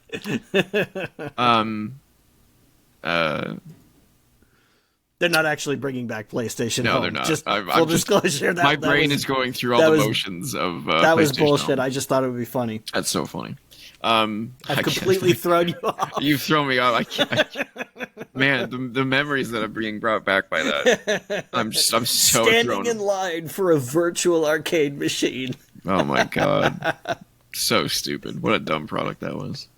Oh my god. And it was always in beta. It never came out of beta. No. And I think there's like a fan made version of the game you can still play today. Oh, I'm sure there is. It's crazy. Like with spoofed servers or something if you still have it installed on your PS3. Yeah. Crazy. I think it's on PC actually. It's like whatever. It's like a PC mod. But anyway, the big news coming out of the 30th anniversary announcements wasn't actually an announcement. It was a thing that eagle-eyed fans spotted in the logo that they created for the yes. 30th anniversary. Apparently which is the design of the PS5 Pro. It looks like the PS5 Pro design has been confirmed after the leak. If you look on the PlayStation 30th anniversary logo, there is in the background they have the sacred symbols, the triangle, circle, across, square. They've And got in like the little circle, silhouettes of Sony hardware in there. Yeah, they're all Sony hardware. Like they're made up of little things like controllers and peripherals and all this kind of stuff from PlayStation's history. But there's one in there that no one recognizes except from the leak recently, which looks like the PS5 Pro. So, from what I'm hearing from Victor Lucas and some other notable individuals in the gaming industry, it sounds like the big PS5 Pro event is next week. Yeah. So we might have a really cool show for you next Friday. Because my thought is, because of how quiet PlayStation's been in general, that this event announcing the PS5 Pro is not just going to be a PS5 Pro launch or not launch reveal event. This is going to be a splurge of announcements. Hopefully, to just build up the PS5 Pro. They'll have trailers for all their new games, Ghost of Tsushima 2, whatever else they want to announce, and they're gonna each announcement is gonna be like, and if you have the PS5 Pro, you'll have blank. Yeah. You'll get blank features. So that's kind of my expectation for that. So should be interesting. I don't know how I feel about the PS5 Pro idea. Because I think we may have talked about this on the show before, but the PS4 Pro was enticing to me because it was the way that you could get performance mode. Yeah. And that was a game changer for me and for many gamers. Going from 30 frames per second to 60 frames per second. That's a huge leap on console. But now lots of games just have performance mode by default. Well, now they do, yeah. Yeah. But you have to have a PS4 Pro or a PlayStation 5 in order to take advantage of that. If you have a regular base model PS4, you don't get those options. You get, they just don't appear. Yeah. So what I'm kind of interested in is what does PS5 Pro do for me? Like the PS4 Pro gave us 60 frames per second. What is PS5 Pro going to do? Is it going to guarantee that every game that I play is going to be 60 frames 4K? Or what is it going to do? I don't know what it's going to do. Probably not. Yeah, it can't. There's no way, right? I have a sneaking suspicion that that's not going to be the case. Yeah. So we'll see what happens, but I need them to sell me on it. So we'll see. Yeah. We'll see. All right. Final piece of news, and this is something we're going to do moving forward. On the first show of each month, so this is the first September show, we're going to go ahead and look at the release dates for all of the upcoming games in the month that we are in. So I have a list of the notable games for September 2024. And there's a lot. Not as much as October. October is going to be a doozy. Yeah. But September is pretty packed. So, already out as of this recording, which is September 6th, the casting of Frank Stone, which is the Dead by Daylight supermassive game, akin to like Until Dawn and stuff like that. Okay. Not reviewing very well, I will say. I think IGN gave it a 5. So, not going well for that. Yeah. Harry Potter Quidditch. Maybe it'll be a Gahan situation and it's actually good. Yeah, who knows? Their games are very hit and miss. Yeah. So I don't know. Who knows? Harry Potter Quidditch Champions. We talked about that last week. Yep. Parcel Core. I wanted to mention this one because it looks like a cross between Jet Set Radio and Paperboy. Oh, man. Paperboy. Let me look this up. Yeah, Parcel Core. So core as in CORPS. Yeah. Parcel Core. All right, YouTube. Let me get your volume down. Oh, yeah. Yeah. I see where you're... Yeah. Jet Set Radio meets Paperboy. That's the best way I can describe it. And even some like Tony Hawk in there too, because you can do tricks and stuff. I do not need this live action segment. Just show me the gameplay. Yeah. That might be fun. Yeah, I haven't seen any reviews for it yet, so I still have to check it out. But it's on my my to watch list. But it's out, so I'm gonna keep my eyes out for some reviews. Yep. Next up is Age of Mythology Retold. Oh yeah. I did try this one. I mistook this game for a different game. Oh. What did you think it was? So this is the Age of Empires like Fantasy game. but it's fantasy. Yeah, it's this is I was confusing it with I think like Pharaoh okay. and those lines of games which were more city builders. So when I Okay, went yeah. into this I was like, "Oh, it's an RTS? Wait a minute. That's not what I remember." And then I connected the Yeah. dots. So if you like Age of Empires, Which I do, actually. you'll love Age of Mythology. It's quite a lot. I very- suck at them, but yeah, I suck like at them them. as well. Yeah. What else is out? Ace Attorney Investigations Collection. That's the one that I talked about last week. I played the demo for. And as we mentioned earlier in the show, Astrobot is out as well. I really want to play that. Really want to play that game. But I can't afford $100 after taxes right now. Yeah. Since it's so expensive. But it's reviewing well, so Yes, hopefully it is. it does well. Please do well. Team Asobi is clearly if they keep going, they're going to turn into like the next pillar for Sony. So keep going, guys. You guys are doing great. So that's all the games that are out already. The rest of these are future releases in September, starting with September 9th, Warhammer Space Marine 2, which is also reviewing very well. Mm-hmm. I played the first one and I didn't really care for it. I played the demo of it and I was like, this is fine. Yeah, but nothing special, but maybe apparently this one's great. If I was really into Warhammer, I'd probably be more into it. But yeah, I have no knowledge of Warhammer, so. Yeah. But apparently it's very, very fun, and I've looked at footage of it. It's one of those games I definitely would prefer a demo, so I can kind of experience it for myself and see if it's fun. Mm-hmm. September 10th, version 1 of Satisfactory comes out. That is that's still in early access, is it? Still in early access for the next 4 days. Then we get version 1. So that's the first-person Factorio, like, I guess is the best way of putting that one. September 12th, we get Caravan Sandwich. Terrible name, but that game looks very cool. I have no idea what the actual gameplay is like. You're driving around in a caravan in a desert, and the art style is freaking amazing. And I think it's based off of an anime, maybe? Maybe. I don't know. But it looks great. Caravan Sandwich. Not sandwiches in a sandwich that you eat, but sandwich. Caravan Sandwich. Looks very cool. I haven't seen any reviews for it yet, so I have no idea how it's going to turn out, but it looks really cool. Marvel vs. Capcom Fighting Collection Arcade Classics also comes out on September 12th, as does Wild Bastards, which is the spiritual sequel to... Oh, what was their first game? Oh, damn. What's the developer? Don't know. It's a very tiny indie developer. Let me look this up. Sequel to Wild Bastards. It was something Bastards. It was the same thing. Void Bastards. Oh. Void Bastards. Oh, yeah. It's a first-person roguelike or roguelite space exploration game. You showed me a trailer for this previously.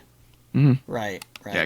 So the first game was like a space roguelite. This one's more of a Western alien thing, I think. Sci-fi Western sort of thing. Yeah. Hopefully it's pretty good. I liked Void Bastards. It was a little rough around the edges, though, so this, sometimes when these developers get a second crack at the same type of game, they really nail it, so... Yeah, they figured how to refine it. Yeah, keep my eye on that one. September 17th, Final Fantasy XVI arrives on PC. Andrew, please play the demo.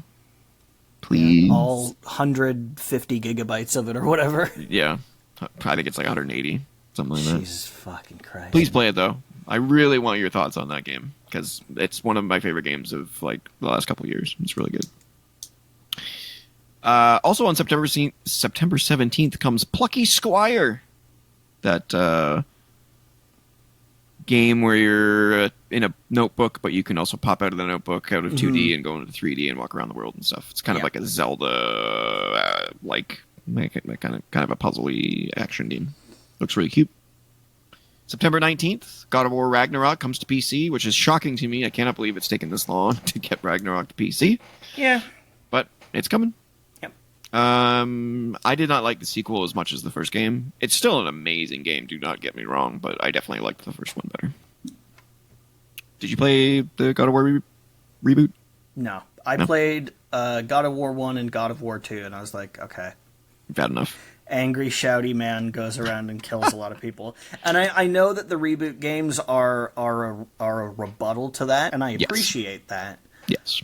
But I don't appreciate it enough to like go out That's a and shame. play it. Yeah. That's a shame. God of War is amazing. I'm sure that they're fun, but it's not been high up on my list of priorities. No, I mean, out of all the games that you haven't played that I've heard, I would not put the God of War series at the top of that list for sure. Yeah. Mass Effect, Final Fantasy 16, those need to be up there. Also on the 19th comes Dead Rising Deluxe Remastered, the 70,000th version of that game. Yeah. Typical Capcom re-releasing. I'm gonna resist the urge to buy that. Yeah, because I can't. I really liked Dead Rising 1, and I really liked Dead Rising 2. I like Dead Rising 2 so much that I bought the second version of it, where you play as Frank West, where they rewrite the story.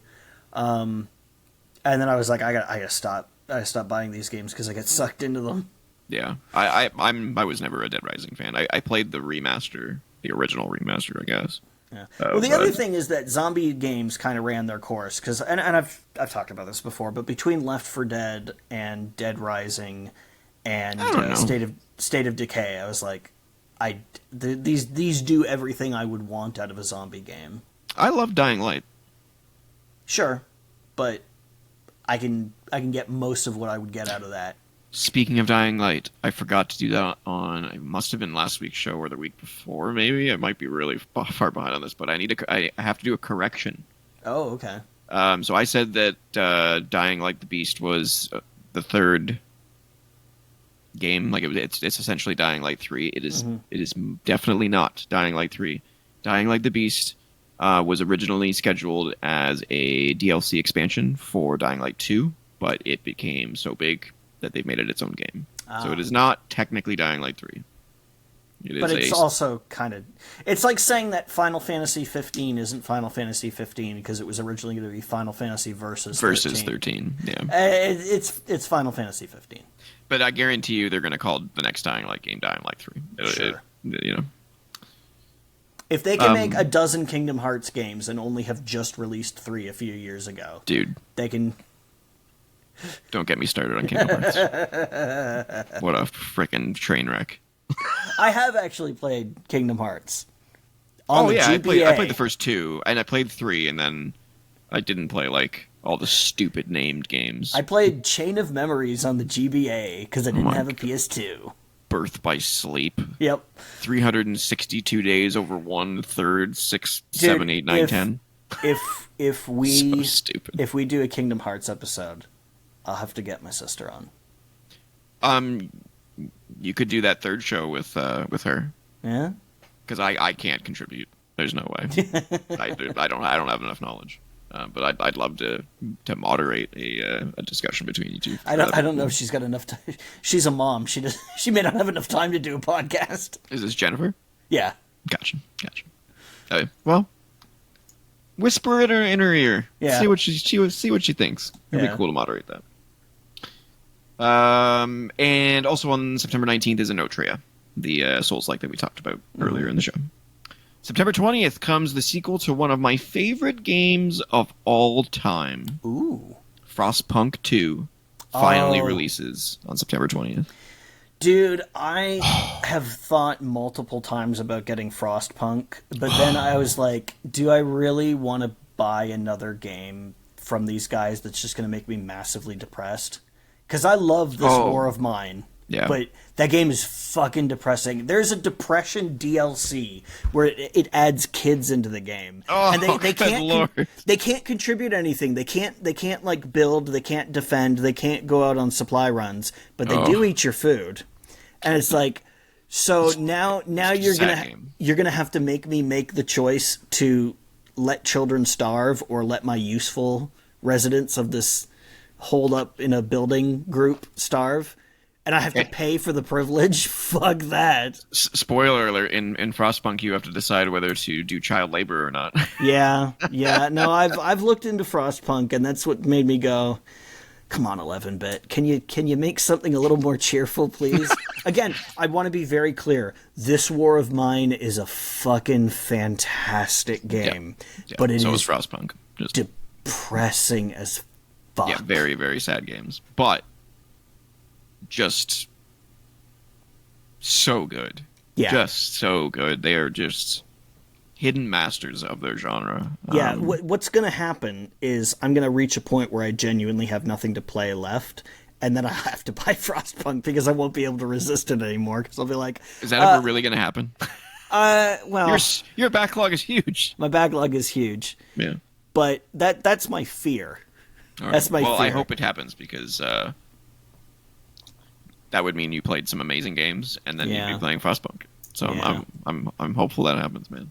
Yeah, Frostpunk. Oh man, I could play that game 1,000 times, and it's just so good. I have the soundtrack, or not the soundtrack, but I have the.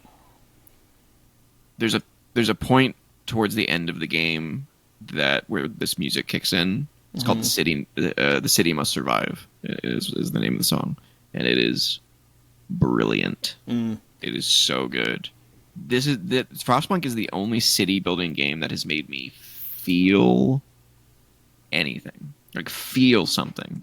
Yeah, because normally it's like, hey, what ordinances do you want to run for the city? And then here it's like, do you want to put sawdust into people's food so that they feel fuller? Not just that, but like the whole point of the original game, which is much different than the sequel, is that you basically the Ice Age has started. Yeah. And you are starting a town to try and survive the Ice Age. Mm-hmm. And shit's cold. Shit gets cold, and you have to do all these temperature regulations and all this kind of stuff, and make tough choices. But the game is not a typical city builder in that it has no ending. It does have an ending. There is a massive superstorm blizzard that comes towards the end of the game, and you have to survive through it from all of the preparations that you've been making throughout the whole process. Mm-hmm. And that's when the music kicks in. Yeah. When the blizzard starts to approach, and all the people start to panic, and everything gets really, really hard. Yeah. And then the storm hits, and then it gets even harder, and then the temperature just keeps dropping and dropping and dropping and dropping, and there is like a 5 to 10 minute point at the end of the blizzard, or towards the end of the blizzard, where there's fucking nothing you can do. Yeah, you are fucked. The people are fucked. You are fucked. There's nothing you can do. No matter how much you prepare, you're gonna lose something. Yeah. How many people get through that? And the music combined with just because this is not one of those games where you put your mouse down and you're just like you're fast forwarding through time and you're just waiting for shit. Yeah, you are always doing something. Yeah, it's that kind of game, and so the juxtaposition of doing that the entire time, and then you get to this point during that blizzard where you're like, you just have to wait and hope. I just have to wait now and hope and pray. And then that I think that at one point literally comes up on the screen, the people are praying for their survival or something like that, and you're just like, you're on the edge of your fucking seat with this amazing music and just this visual splendor. I can't say enough good things about it. It is one of the best games I've ever played. So that sequel has a lot to live up to, and it looks amazing. So I cannot wait for that game, man. You should play The Long Dark. I have. That's a good game. Oh, okay. Well, there you go. I haven't beat it, but I played it. Yeah, that's a pretty good game. Yeah, it is good. Yeah, I like survival type games like that. I wish I'd gotten in on the Kickstarter for that, but it was already funded. It took a long time for that game to get finished. I remember. Yeah, but it's good. So yeah, it's very good. I'm fine with it taking a while, and they've been adding to it. Yes, so definitely. That's fine. All right, moving on. I've gushed enough about Frostpunk. Can't wait for Frostpunk 2. September 26th, Balatro arrives on mobile. Mm-hmm. So even more people can get Psycho and get addicted to that game. Yeah. Also, Zelda Echoes of Wisdom comes out on Nintendo Switch on September 26th. And I have seen some more coverage of that, which you've obviously not, because you've gone media dark on it. I am media dark. But it's looking promising.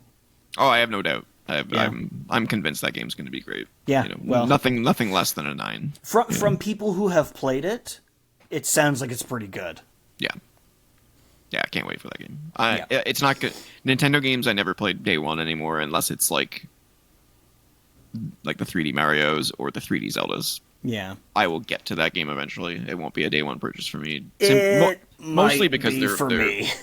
It will be for you. Probably. Well, that's good. Hey, that gives us more content. Yeah, but it leaves me with a hole in my wallet. Yeah, and that's my problem, is that I can't afford it. I have to be very picky with the games that I spend that full price on. And, yeah, like it's for me, the only games that I'm going to buy in the rest of this year are going to be that and Stalker 2. Because I don't have enough room, in my budget. I'm surprised you don't have Game Pass on PC. Does Game Pass, is that a thing on PC? Yeah, you can buy a PC. You can buy PC Game Pass only, and Stalker 2 is going to be on there, and I think it's only like $9 a month. Okay, so I might look into that. I thought it was an Xbox only thing. No, so there's a bunch of different tiers that you can buy for Xbox Game Pass. There's Xbox Game Pass console, which is just Game Pass on the console. Yeah. Then there's PC Game Pass, which is just PC Game Pass, and then there's Xbox Game Pass Ultimate, which is both PC and Xbox. Is the title selection different, or? A little bit, yeah. There's some PC only games on the PC Game Pass that you can't get on Xbox. Okay, so I would check it out. I think you can look over the whole list without even purchasing it. Yeah, I'm gonna have to look into that after we're done recording. Definitely. It might be more than $9 because I think that might be the American price I'm thinking of. But sure, but it's not more than like 15. I don't think.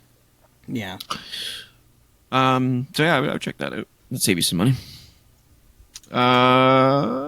And finally, on September 30th, we get the Starfield expansion, Shattered Space. Okay. I don't have Starfield. I do because I have Game Pass. Right. And you would too if you end up getting PC Game Pass. Starfield's on there. At least I think it is. Could be wrong on that because they made a bunch of changes recently. I can't imagine that it wouldn't be. Well, they made a bunch of changes to. You know what? I'm gonna look it up right now. I'm kind of curious because they made a bunch of changes to Game Pass. They took away all the first party stuff, unless you're an Ultimate member. But I don't know if that affects the PC Game Pass. Let's go look real quick. PC Game Pass. Here it is. Oh, and you can join for only $1 right now. And then okay, so maybe it is $15 or more. It's $14.99. Okay. For PC Game Pass. But that's still like. I mean, it's Netflix for games. There's like. Back in the day, that would have been like 3 rentals a month, which I rented about 3 games a month, maybe more than that back in the 90s. So. Yeah, it's a huge library. Yeah. I'm trying to get the library to actually load. I don't want to sign out of my account. I want to sign into my account. It's okay. I can take a look at that afterwards. I'm just curious if the first party games got removed from that because I know they got removed from the console version. There we go. I got it. Featured games. Nope, they're on there. Yeah, because there's Age of Mythology, Dungeons of Hinterberg. Oh no, Doom 1 and 2 are on there. The ones that just came out. Oh. Flintlock, Neon White, Against the Storm. Yeah, oh wow. Wait, what? Age of Empires 1, 2, 3, and 4 are all in there. Yeah. Damn. Yeah, the list is huge though. So 465 games. Okay. Check it out. That's a pretty good selection. Yeah, that's a pretty damn good selection. Even if you test it out for a month, $15, it's nothing. Yeah. For a selection like that. Maybe I can real quickly install and play a bunch of games in my backlog and then cancel before I have to do $15 a month. Yeah, I don't think they have a yearly subscription model. They only have a monthly one, so it's not like you're tied into anything. So yeah, I could very well buy. Well, I guess I'd be renting that for $1, but yeah, I mean $1. I mean, can't go wrong with that. Jeez. Nope. I can't take advantage of that because I've been a subscriber for so long. All right, cool. Let's move on. Unless you had any other news you can think of. Nope. No? All right, let's move on to the topic of the week, which is underappreciated slash little known games slash I don't know. There's another word that I was going to use for that, but like, yeah, underappreciated, underrated, little known games that we love that we want to bring attention to. You were not able to create 10. How many did you No. get? I got 5, and Wow. Okay. I was working on this like right up to before we started. So Damn. That's surprising. Okay. yeah, and I actually do want to talk about this before we start. I think Sure. this Yeah. is the part of the show that distinguishes us the most, Yes. like with regards to what we talk about here, because you love making lists, and I do not. And this is why I said we talk about this when we get into the topic of the week. Yes. You are really into the whole ranking of things, and Yes. I really struggle with that, and I've managed to come up with complete lists for previous episodes, but this one was really fucking hard for me Interesting. because, well, for a variety of reasons, but primarily that I don't know where to define underappreciated, because you could say, oh, a game that doesn't sell a million copies, but just because a game Yeah. is not a huge AAA seller, I don't think that necessarily means it's underappreciated. To me, No. Yeah. I know what you mean. I think the way that I approach this list is games that either weren't in the zeitgeist or just so few people that I know have played that I would love more people to play. yeah, and there is something to be said for that, but to me, to get like to the to get down to just what the concept of a work being appreciated is, I think a game or any other work is really only underappreciated if it doesn't find its audience, and a lot of games That's find fair. their audience even if they're not huge. That's fair. And so because of that, I had a really hard time with this. The other reason that I had a hard time is that a lot of games that I would have said have since gotten re-releases, which feels like they've finally getting appreciated. Like Yeah. I would have said a few years ago, I would have said Power Slave. That got a remaster by Night Dive, which is great. And lots of people have been able to play it that didn't get to play it before, that didn't even hear about it before. And it's great that that's happening, except if you want to build a list out of games that you feel are underappreciated. So I was only able to, and the thing is, I didn't want to just throw 5 other titles on there, because if I'm gonna do a list, and again, I don't like making lists, and we've talked about this privately. I think it's worth saying publicly. I kind of prefer when we do more of a dive onto a single subject, because lists are easy, but it's also, because they're easy, is it really worth doing? I'm not saying that they're bad to do. It's just, in general, I kind of like doing more focused subjects, like when we talked about Embracer, or we talked about Elden Ring, and obviously we got that lined up for the future. Yes. But this is an example of why, is because sometimes it's hard to put one together, and I didn't want to just cram 5 more there for filler. That's I figured it would be more honest to just say, yeah, I had a hard time with this and couldn't come up with that. And then, even then, like, some of these games, like I said, did get appreciated within their audience, even if that audience was small. There's one game on here that is genuinely underappreciated, but there's just the one that I can say is genuinely, like, nobody gave this game credit.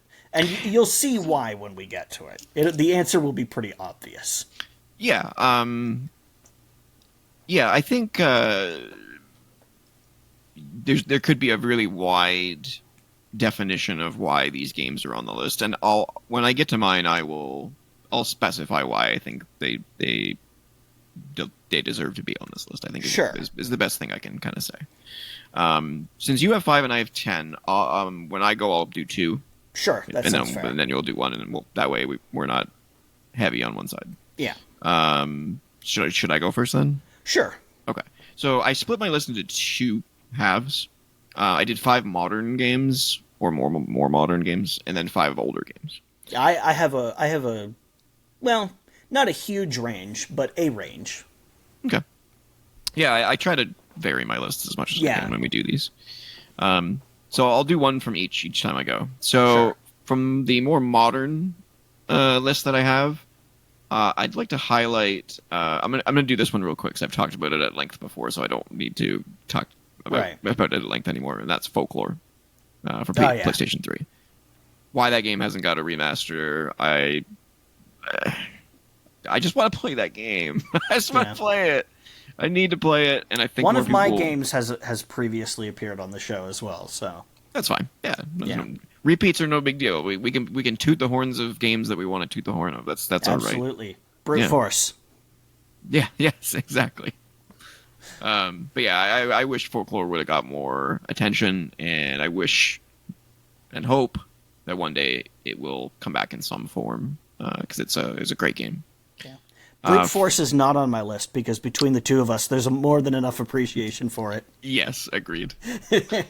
Yeah, Brute Force is not on my list either. And then from my older-esque list, I've got PsyOps.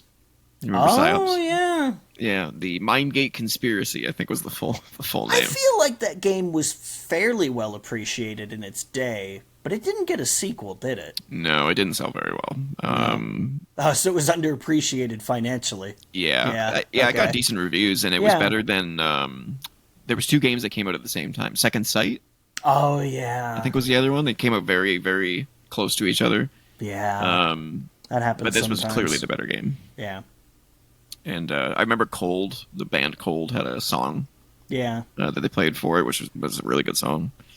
I remember seeing the PsyOps memes going around for years after that game come out. Like, crush the Germans with your mind. Yeah. Yeah. For those of you who never played it or never even heard of it, it was a third-person action-adventure shooter where you had these psychic powers where you could, like, pick people up, throw them around, throw objects at people, that kind of stuff.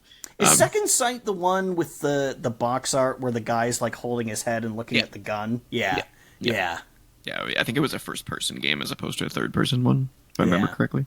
But it wasn't nearly as good as PsyOps was. So anyway, I just realized if any of my games are on your list, I'm really fucked. Oh, that's fine. I don't think so though. I went. I'd be shocked if any of these games were on your list. There's maybe one that might be, but probably not. Yeah, I'm kind of feeling there might be one particular game on here that you might have on there, but I don't think you would. All right, when I get to it, I think you'll be like, that game's not underappreciated. I love that game. Yeah. Okay, so my first on my list is one I've talked about before, Arx Fatalis. Mm-hmm. First person, quote unquote immersive sim, sort of dungeon crawl, very Ultima Underworld inspired, which of course means nothing to you because you've never played any of the Ultima games. I've seen them. Yeah. But yeah, man, Arx Fatalis is great, and this is one of those games that is underappreciated in the broad sense, but the people who like Arx Fatalis really like it. Yeah, I appreciate Arx Fatalis, and I know that there are a bunch of developers out there who appreciate it as well, because Arx Fatalis is a love letter to Ultima Underworld. There have since been games that have come out that are love letters to Arx Fatalis, like Head On, which is a Doom Engine game I've mentioned before, is got some serious Arx Fatalis vibes in it. I played that and I was like, oh yeah, I see you also enjoyed this game. That might be an interesting list as well as like games that clearly mimicked other games but did it well. You know what I mean? Yeah. That'd be kind of cool. Yeah, well then Bloodstained would be at the top of that list. Yeah. Good. I liked the more like the NES one. Oh yeah. That one was my favorite of those. I like that one a lot. That one was fun. Yeah. All right. Let's see. I'll pick another modern one here. So I'll say my modern one is Moonlighter. Have you heard of this one? No. Moonlighter. So this is part Zelda, dungeon crawler, part shopkeeper simulation. It is a Okay. top-down old school Zelda, where you have sort of the top-down view. It sounds kind of like Resetir, which is A what? another A reset here? Resetir. Yeah, Resetir is another game that is dungeon crawler and shopkeeper Oh, I'll have to simulator. check that out. Is that on Yeah. PC? Yes. Okay, I'll check that out. Yeah, it's very similar to Zelda, and it's got sword slashing, and you're going through a dungeon, and there's bosses Yeah. and fights and this kind of stuff. But you pick up items in the dungeon as you go through it, and you do the dungeon at night, and then when you go back to your shop in town, you sell those items in the shop, and you have to figure out how much people are willing to pay Yeah. for each item. So you have to price things and try to This gauge. is exactly like Resetir. Cool. Yeah. And then obviously the town has to be built up. You get upgrades, all that kind of stuff, and there's different levels in the dungeons that you go down. And there's this back like a through line story throughout the whole thing, and Yeah. it's excellent. And Yeah. it kind of came and went, and no one really paid much attention to it, and got great reviews. But it's just one of those indie games that didn't break through for whatever reason. I don't know how it's sold. There's usually no way to tell how these indie games sell, but Yeah.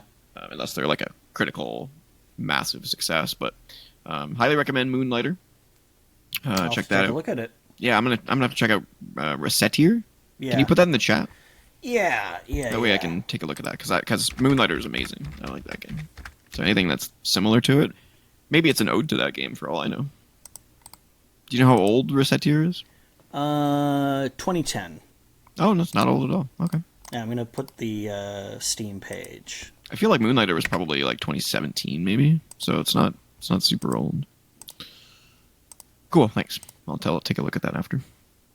And then for my older style game, I struggled with putting this on here because I think it's appreciated, but it's often forgotten, and I think Okay. that's where I draw the line, and that's The Suffering, Oh yeah. the third person horror game that was actually legitimately terrifying. It got a sequel, Suffering 2, but then it just kind of disappeared after that. And Yeah, was that was hoping the it would- one. That was the one. You're in the Wait, jail. no, I'm with the thinking. prisoner. Sorry, I was thinking of Condemned, but it's similar. No. Yeah, Suffering is a third-person action horror game where Yeah. you're in this prison and like demons take over and Right, you start right, to go right, insane yes. and stuff like that. Yeah, very cool game. Okay. My next one. You might have played this one. Ricochet. This was a multiplayer mod for Half-Life. Oh yeah. Yeah. Oh Which, yeah, with the disc. yeah, with the disc. It's Yeah. kind of like the Tron disc thing. That's right. But the idea is there are jump pads and bumpers. I used to play that a lot. That's a deep cut. Holy Yeah, crap. yeah. And Yeah. there was only ever, like, I only ever probably saw like 4 or 5 games going at once. And it's like, I think it's like 4 or 5 players per game. So it's not a huge number of people playing. How has nobody duplicated that into like an actual like indie game by now? I don't know. That's I don't know, but that was a lot of interesting. fun. And you could Yeah. also you could shoot the 3 discs, and you had to wait for them to recharge, or you could use all 3 at once and throw a bladed disc that was an instant kill instead of just bouncing people off. And Yeah. the because like the edges of the arena had bumpers on them, you could, if you were skillful, sort of navigate yourself in the air to hit the bumper and come back onto the arena. But the bladed disc, instant kill. So Yeah. it was a tactical choice. I really liked Ricochet. Yeah, I haven't no, it was played great. it in a while, but it was fun. Yeah, so few people have probably even heard of that, so that one belongs on that list for sure. Yeah, and I'm 100%. pretty sure that is from Valve. Yeah, I I'm don't think pretty I don't sure think it was a is, too. third party one. I think it was made by Valve. All right. All right, I'll do another modern one. Astral Chain.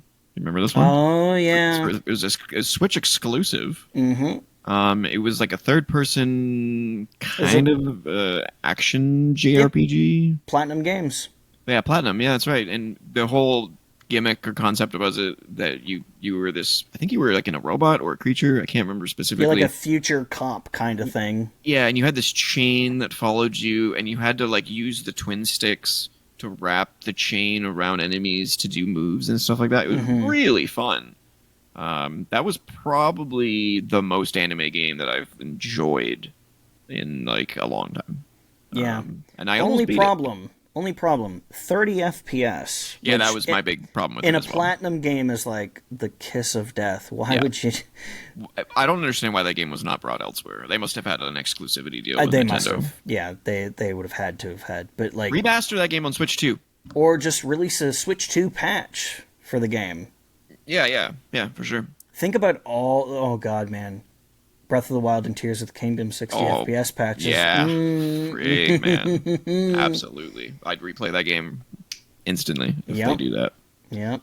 Is Nintendo smart enough to do that, though? I don't know. We'll see. Sigh. We'll see. They're so far behind the eight ball and that kind of stuff. I don't know. Yeah. And then, so that was my modern one. I'm going to go real old school on this one. Goof Troop for Super Nintendo. Remember that game? That was so good. The top down.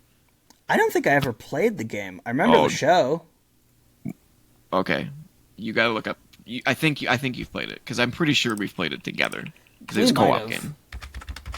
I'll look it up now. Goof Troop Super Nintendo. I'm pretty sure it was Super Nintendo. Yeah, it was Goof Troop Super Nintendo. Yeah, it was co-op. One player could play Goofy and the other could play his son, whatever his stupid name was. Oh, yeah, I think we might have. This is looking a little familiar to me. Yeah, we went from screen to screen, and there was like puzzles, and you had to like move pots and pick up stones and stuff, and there was like little stars on the stones. Yeah. That was really fun. And because it's a licensed game, wasn't really super popular. I remember the music, and it was really good. Yeah, well, it's a Capcom game. Oh, well, there you go. That explains it. Capcom game on the Super Nintendo based on a Disney property. It's hard to go wrong with that. Yeah. Every time I see or think about that game, I kind of want to go back and play it. So I maybe I'll do that this week because it's fun. It's a good time. We should get some network emulation going and do it too. I don't even know how to do that. You'd have to teach me, but I can do that. Yeah. Shouldn't be too hard. I mean, I've played like games online over ZSNES, which is at this point an ancient Super Nintendo emulator from like 25 years ago. So I think that's the one I have. Is ZSNES? Is it the one with like the snowing background? No, that doesn't ring a bell. Oh, okay. I'm looking it up real quick. I have it on my server, my backup. Yeah. Because I'm always scared that one day emulation sites are just gonna die and I'm not gonna have them. Yeah. Oh no, I have 9.6 or 9X. Yeah, that was another popular one from back in the day. Yeah. There are now better options, but I still like the snowing background of ZSNES. That's just it's like the bleeding hand from Nesticle, and also the name Nesticle, which is great. I don't even know. Yeah, that was too easy. That was an early NES emulator. Nesticle. Yeah. So I guess the super version would be Snesticle. That never ended up happening. Damn. that was the plan, but it never ended up happening. Oh, that's funny. All right, what's your next one? My next one, Gene Forge. And before I get into this, Gene Forge. Full disclosure, I have done work for the developer of this game. I tested 2 of their games in the past. Gene Forge was not one of them, however, and also it originally came out when I was in high school, which was long before I ever worked with them. So, just putting that out there, that I do have that I've had a relationship with that developer in the past, but not on this game. Gene Forge, you said? Gene Forge, Forge. So this is an RPG. Oh, they've made a lot of them. Which one did you work on? I didn't work on any of the Gene Forge ones. That's the thing is that I worked on Vernum 3 and Queen's Wish. Oh, okay. So you worked with the developer. I see. This is not one of the games that I worked on. And by worked on, I mean I was a tester. Oh, this looks like Ultima.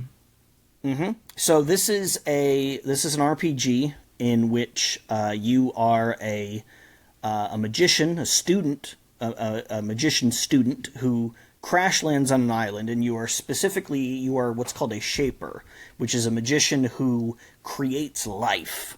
And so your other party members in this game are not people that you recruit, they are creatures that you create.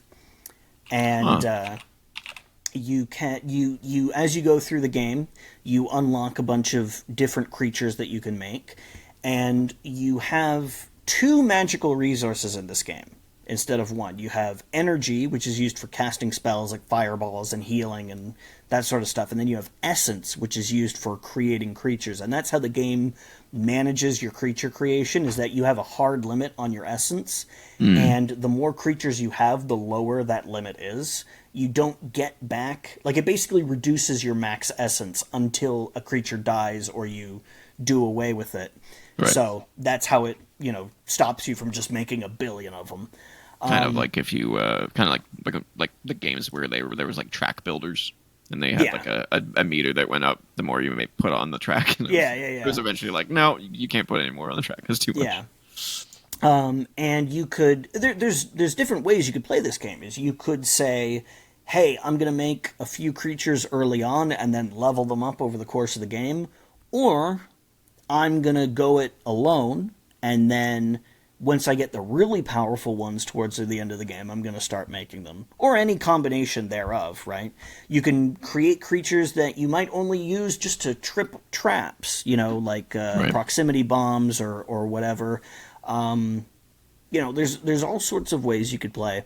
I really liked this game. This is one that I would say is well appreciated by its target audience because they made 5 of them. Yeah. So clearly they were selling, yeah. But it's not like a game that's had mass market success. That's they are in the process of remaking them for modern platforms because these are like ancient games at this point. Like I said, they're like 25. The earliest one is like almost 25 years old now. Right. It's probably like 22 or 23 years old. It came out in the early 2000s. So it doesn't always play nice with modern Windows.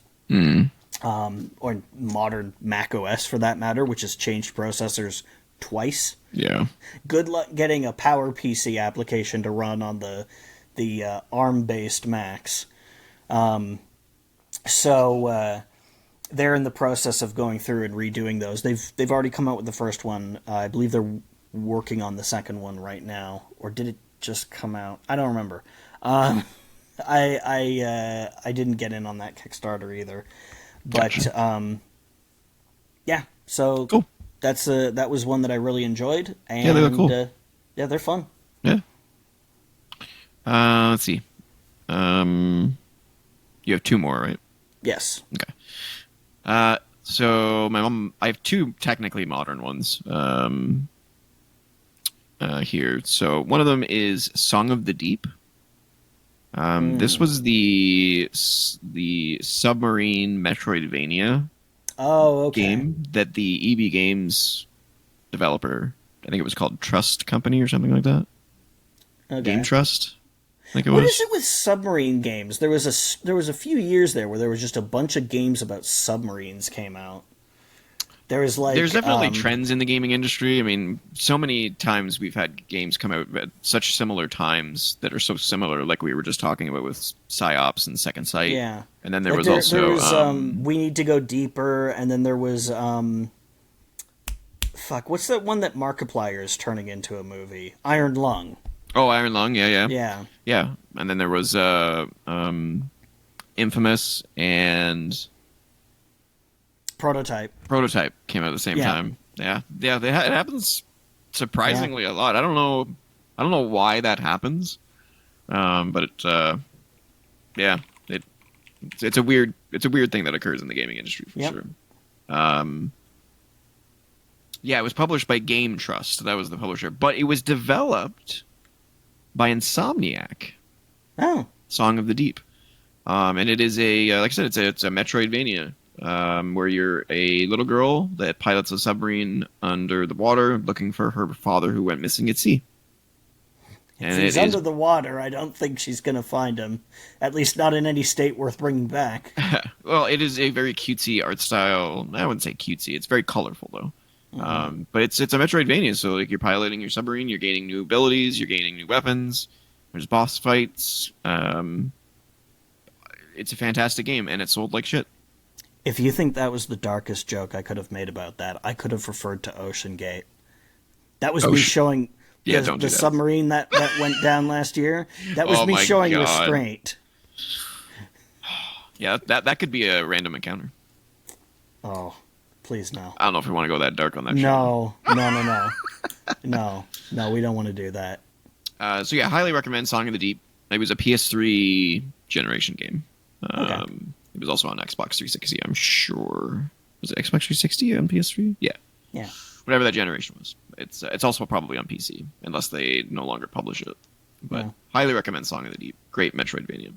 And then my the other one, ironic that we talked about Black Myth Wukong today, because my other game on this list is Enslaved Odyssey to the West. Ah. Another PS3, Xbox 360 generation game.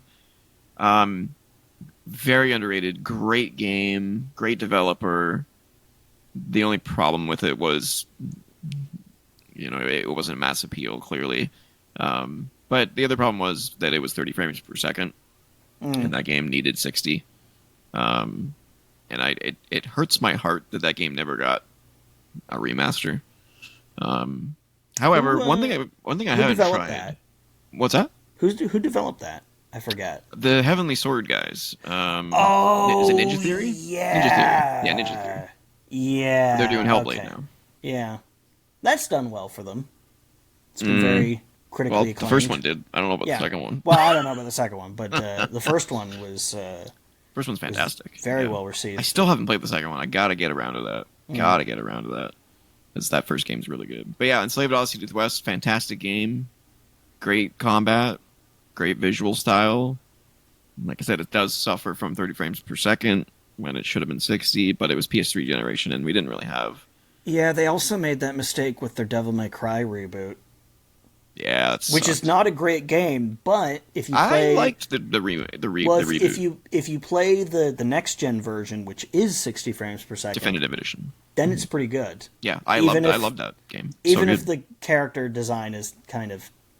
meh. yeah, whatever. Yeah. Like, I don't have like a emotional tie to the lore or the characters of Sure. of Devil May Cry. So I played that game and I thought it was hilarious. I thought the comedy in it was really good. The combat was really good.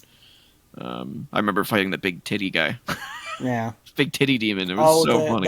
that excretes the fucking soft drink that melts people's brains. Yeah, it was so funny, Yeah. so good. And just the banter between Dante and the bosses in that game is so. You know what? Did you ever see the new Mortal Kombat movie? No. First of all, you need to see it. Yeah, I do. It's not good, but it is not good in a good way. Yeah. It's just so. That's how Mortal Kombat is supposed to be. Yes, it's so good. It's so good. Anyway, we're getting off topic. Yeah, Enslaved Odyssey to the West. Go play it if you can. Hopefully, we get a remaster one day because it's a great game. Okay, so my next one, Demon's Crest on Oh Super shit, Nintendo. the Super Nintendo game. Yeah, That game is tough, it is, but it's good. Yeah, Very, very good. and it never seems to get any attention. It's always Ghouls and Ghosts, because this is a spin-off of Ghouls and Ghosts. It is on Nintendo Online though.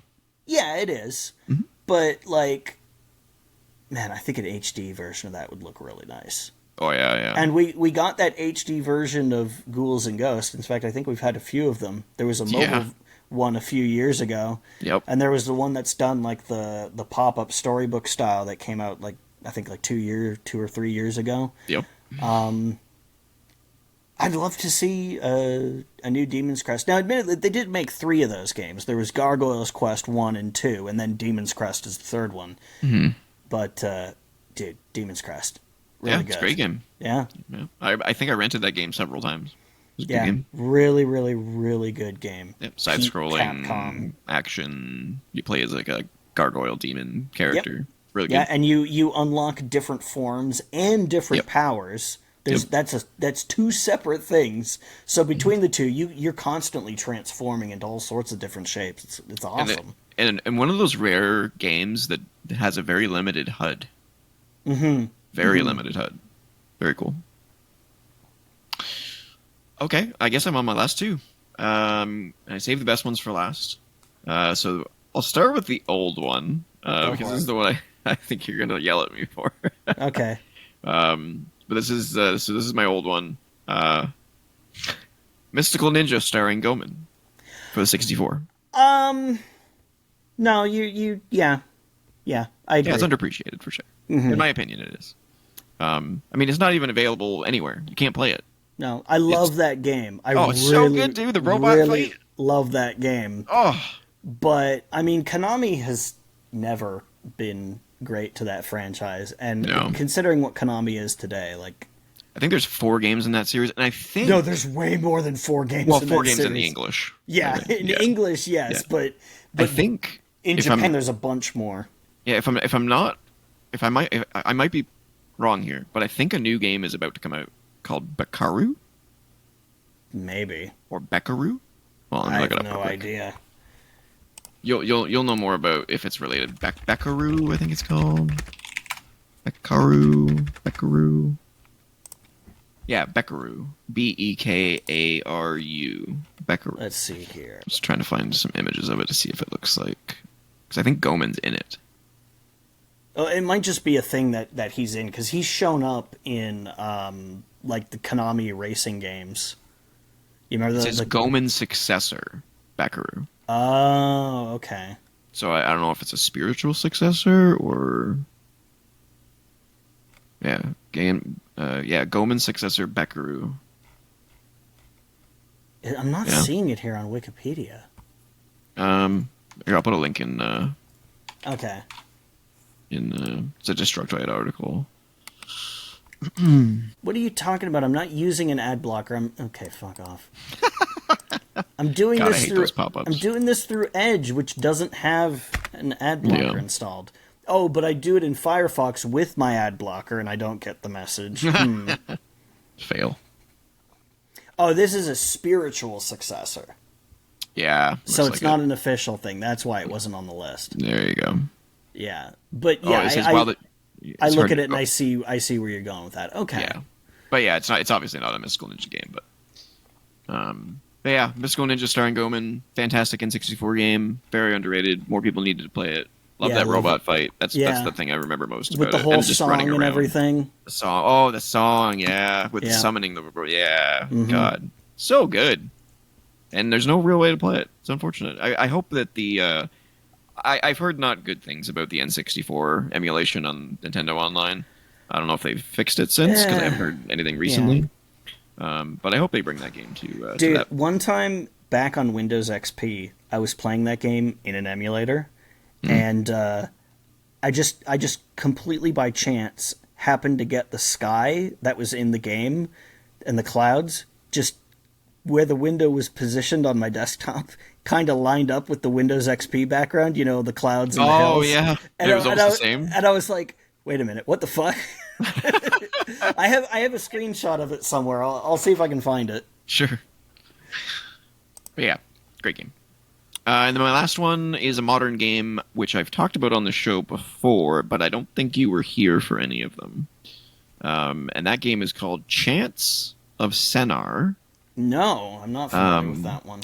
So this is I think it's available on PS4, PS5, Xbox One, Xbox X, Series X, and I'm sure it's on PC. It is one of your classic point-and-click adventure games. Oh, chants, as in like Chance. Yeah, like you're chanting. Yeah, okay. Chance of Senar. My Yeah. search was able to figure out what Figure I it meant. out. Yeah. Oh, this looks like fucking Journey. So it is very different from Journey. It does have the aesthetic. of Visually, Journey, I mean, yeah, I would it agree. looks, Yeah. it looks a lot like Journey. But the gameplay is super unique. So the idea of the game is that you are this unknown individual approaching this giant tower in the middle of a desert, and what you Still find sounding like is Journey. yeah, until this part. Yeah. And then what you find is that this tower is divided into several different layers or floors, in which several different I don't know how much I want to spoil here. Like different classes of citizens or something. Yeah, different people are living separately from each other, Yeah. and you do not speak any of their language. And the idea of the game is that you listen to what people are saying, and they're basically just symbols. Mm-hmm. And you have a journal, and that's it. You have to go around talking to people and try and put two and two together and figure out what each symbol means, and Oh, basically work out their language. that sounds And like it could be a lot of fun. oh, dude, it won a BAFTA. Oh, okay. That's how good it is. It won a Yeah. BAFTA. Um, it's and basically the story unravels, and what you end up thinking is the truth as you're going along, solving the mystery and solving the various languages. You start to unravel things, and you're like, "Oh, wait, that's what they meant." Is this a Because thing where once you finish the game, you go back now with your cipher all written out, and you go, "Oh, this shit was right there at the beginning, but I never saw it." yeah, you can definitely do that, and the game actually encourages you to go back before you beat the game because there's two endings. Yeah. Okay. There's an ending that you can do without solving all of the puzzles and the languages before you get to the end, and then there's one where if you solve everything, you I get the like good it when ending. games do that. There was a game I played called Scanner Sombra, Mhm. which was from the. Do you remember Darwinia? Like one of the first games that was on Darwinia, yeah, Steam. It was yeah. from this. It's from the same developers. Oh, cool. There's a thing where you get to the end of the game and you find the twist. And now that you know what the twist is, you can look where you start the game and see that the twist is revealed to you right there. Now that you know what to look for. Yeah, I don't. I wouldn't necessarily say that there. I wouldn't say that there's a It doesn't twist. necessarily have to be a twist. It's just like, There's oh, just things that you. the It's signs just, were there all along, but I just didn't know how to recognize them. yeah, and the game is so well done that it makes you go. It makes you like. What's the word I want to use? Like it makes you think about how you interpret things. Hmm. It makes you think how. It makes you think about how. If you're at the grocery store and you hear a couple talking in another language, and you make assumptions about what they might be saying, and and this game sort of teaches you that you're probably way the fuck off. Do you Um, do you start being able to see through time as you unravel the languages? Because that's what happened in that movie Arrival. no, that's a great movie though. I love that movie. Well, it's a great movie right up until the end, and then they Yeah, fuck it it is. up. It has a bad ending. I will Yeah, agree. it's like, wait a minute, but why would you do this? You have the power to see through time. Why Yeah, would you not find out how to cure cancer? yeah, for sure. That's Anything the that whole involves time reason the travel. aliens are here, because they looked through time and saw that there was shit coming, so they figured out how to solve it. Yeah, Why wouldn't you do the same for your daughter? it's true. I do love that movie. God, that movie pissed me off so much. It was so good up until those last 5 minutes. I was It's like, true. no. I agree. I try to forget the ending exists. I hate it when things shit the bed like that. It, Yeah, I it agree. makes me so angry, especially when they're really good up That might until be a that topic point. of the week. Is movies that were good up until the last 10 minutes. Oh, that'll be for the other podcast though. Yes. Yeah. Yeah. Yeah, which I guess we can start talking about now that the logo is ready to go, but not quite yet. Yeah. Well, I'll tell you what my plan is after the show. Okay. I have a plan for that. All right. But yeah, Chance of Center, fantastic game. It is not a game that you want to go into without your brain on. Yeah, The for game sure. starts out very simple, Mm-hmm. and it teaches you. It's just the design of the game is so perfect. Like you start off the game and you meet a person and they're talking, and it's as simple as like them pointing over somewhere and going, Oh, okay. So that's what that means. and they're saying a word, and Yeah. you go over and pull the thing, and then something happens, and then you're like, okay, so this must have meant pull or switch or so it Use. starts off very simple, Yeah. and by the time you get later in the game, not only do you have to think about what the word means, but you have to think about the context Yeah. of the word. And then you realize he was saying, "Don't pull that; it's going to kill a million people." yeah, exactly. It's the and they don't talk in the see same. that over there? Don't fuck with that thing. What, Yeah. you want me to pull it? Sure, okay. No, Exactly. no. It's that kind of stuff, Yeah. and it's like it's almost like how the French language is different from the English language. So like some words are reversed. Yeah, So instead of saying like pull the lever, it's lever you pull. yeah. And so you have to think in different. It's so good, dude. Oh Yeah. my god, It's cannot I can't express how good that game is. It's like the discussion of how even symbols Yeah. are a cultural thing. Like if you would think that an arrow would be a pretty universal symbol for Hmm. that direction, but if you were to use that symbol to someone who's never seen an arrow before, They'd like have no clue what it is. whose culture never developed the bow and arrow, Yep. they wouldn't have any idea what it means. Now, Yep. granted, basically all human cultures figured out the bow and arrow because it's a pretty obvious design. But if you were to show it to like an alien race whose bodies don't make sense to for them to invent the bow and An arrow, arrow, yeah. then it wouldn't make any sense to them. Or like a stop sign. Yeah, or a stomp sign. Stop sign is universally, what is people it know what about it an looks like. octagon? What is it about a red octagon? Yeah, it's a that red can- octagon with the white. It's That's only a stop sign. it's only because we've agreed that that's what that means. Yep. So if Yep. if you didn't live in a society where that, yeah, exactly. I get what you mean. So Yep. cool though. Yeah, that's why that game is so well done. I chatted with the developers a little bit and was just like, guys, you have a gem here. I Yeah. cannot believe more people haven't played this game. That's going to have to go on the list. It's got to go on the list. It's The so good. ever-growing list. I actually played it together with a friend of mine because I'm not super great at puzzles, but I love them. Yeah, And, and she's just when we amazing at played them, so. through Portal 2 together, that became apparent for both of us. Oh yeah, for sure. I don't necessarily even mean that. I just mean like putting two and two together. Yeah. On like some of these puzzles get Yeah. mind-blowingly deep. Yeah. There was one where I threw up my hands and was like, "You do it." I have no clue what this means, and she figured it out. She had to get out the notepad and was like, Yeah. And then she got it, and I'm like, I still, even with the answer in It front of me, doesn't I make still don't sense to fucking know me. what you did. Yeah. Yeah. And then she had to explain it to me, and it took maybe a good half an hour for like trying to like click that thing in my brain, and then I was like, Yeah. oh, yeah, I would have never fucking thought of that. Yeah. That's crazy. Yeah. So yeah, Chance of Sinar, go play it, people. Okay, and so my last one, this is one that is actually 100% underappreciated. All right, here we go. It This is a big called one. Dracula the Undead. And you may be wondering, how is it that a game about Dracula is underappreciated when Dracula is one of the most appreciated characters of all time? It's a very generic name. It is, but here's the answer. All I need to do is tell you what platform this game came out for. Oh god, Saturn, No. God, Geo. no. No. Dreamcast, No. Mac, No. Atari, You're on the right track. ColecoVision, No. Intellivision. Nope. Something around the Atari Master System? Nope. Do you want me to just give it to you? Commodore? Nope. I'm running out of consoles.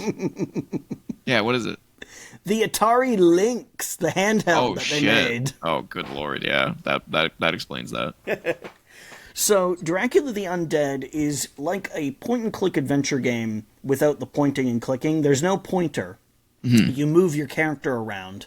I'm glad you said that because I called Chance of Center a point and click adventure. That's more of what you do. You Yeah. move your character around. But Yeah, so you move your There's no character combat. around and you interact with things, but it's like a really solid adventure game on the fucking Lynx of all things. It looks great.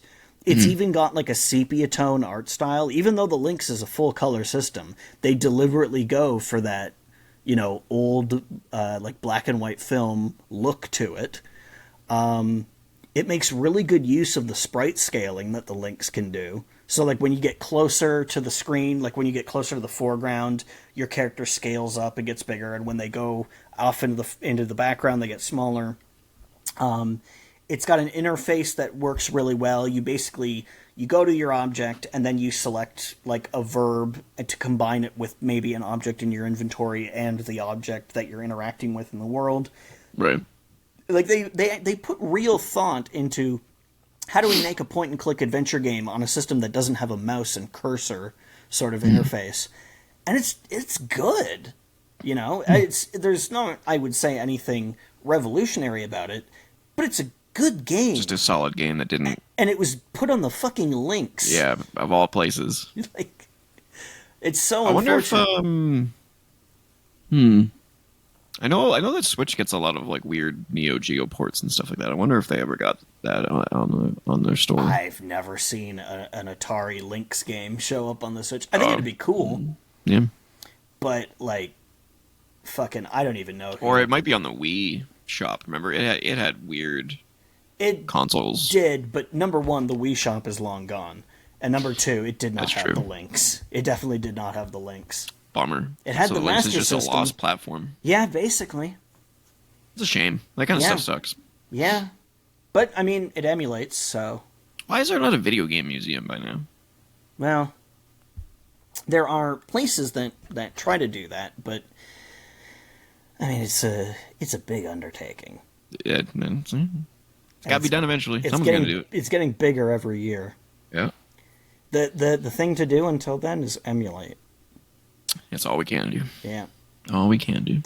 So those are my 5, and those are your 10. All right. Yeah, that is topic of the week. Very cool list of games. Check them all out, especially Chance of Center and Folklore. Actually, check them all out. They're all great. Yeah.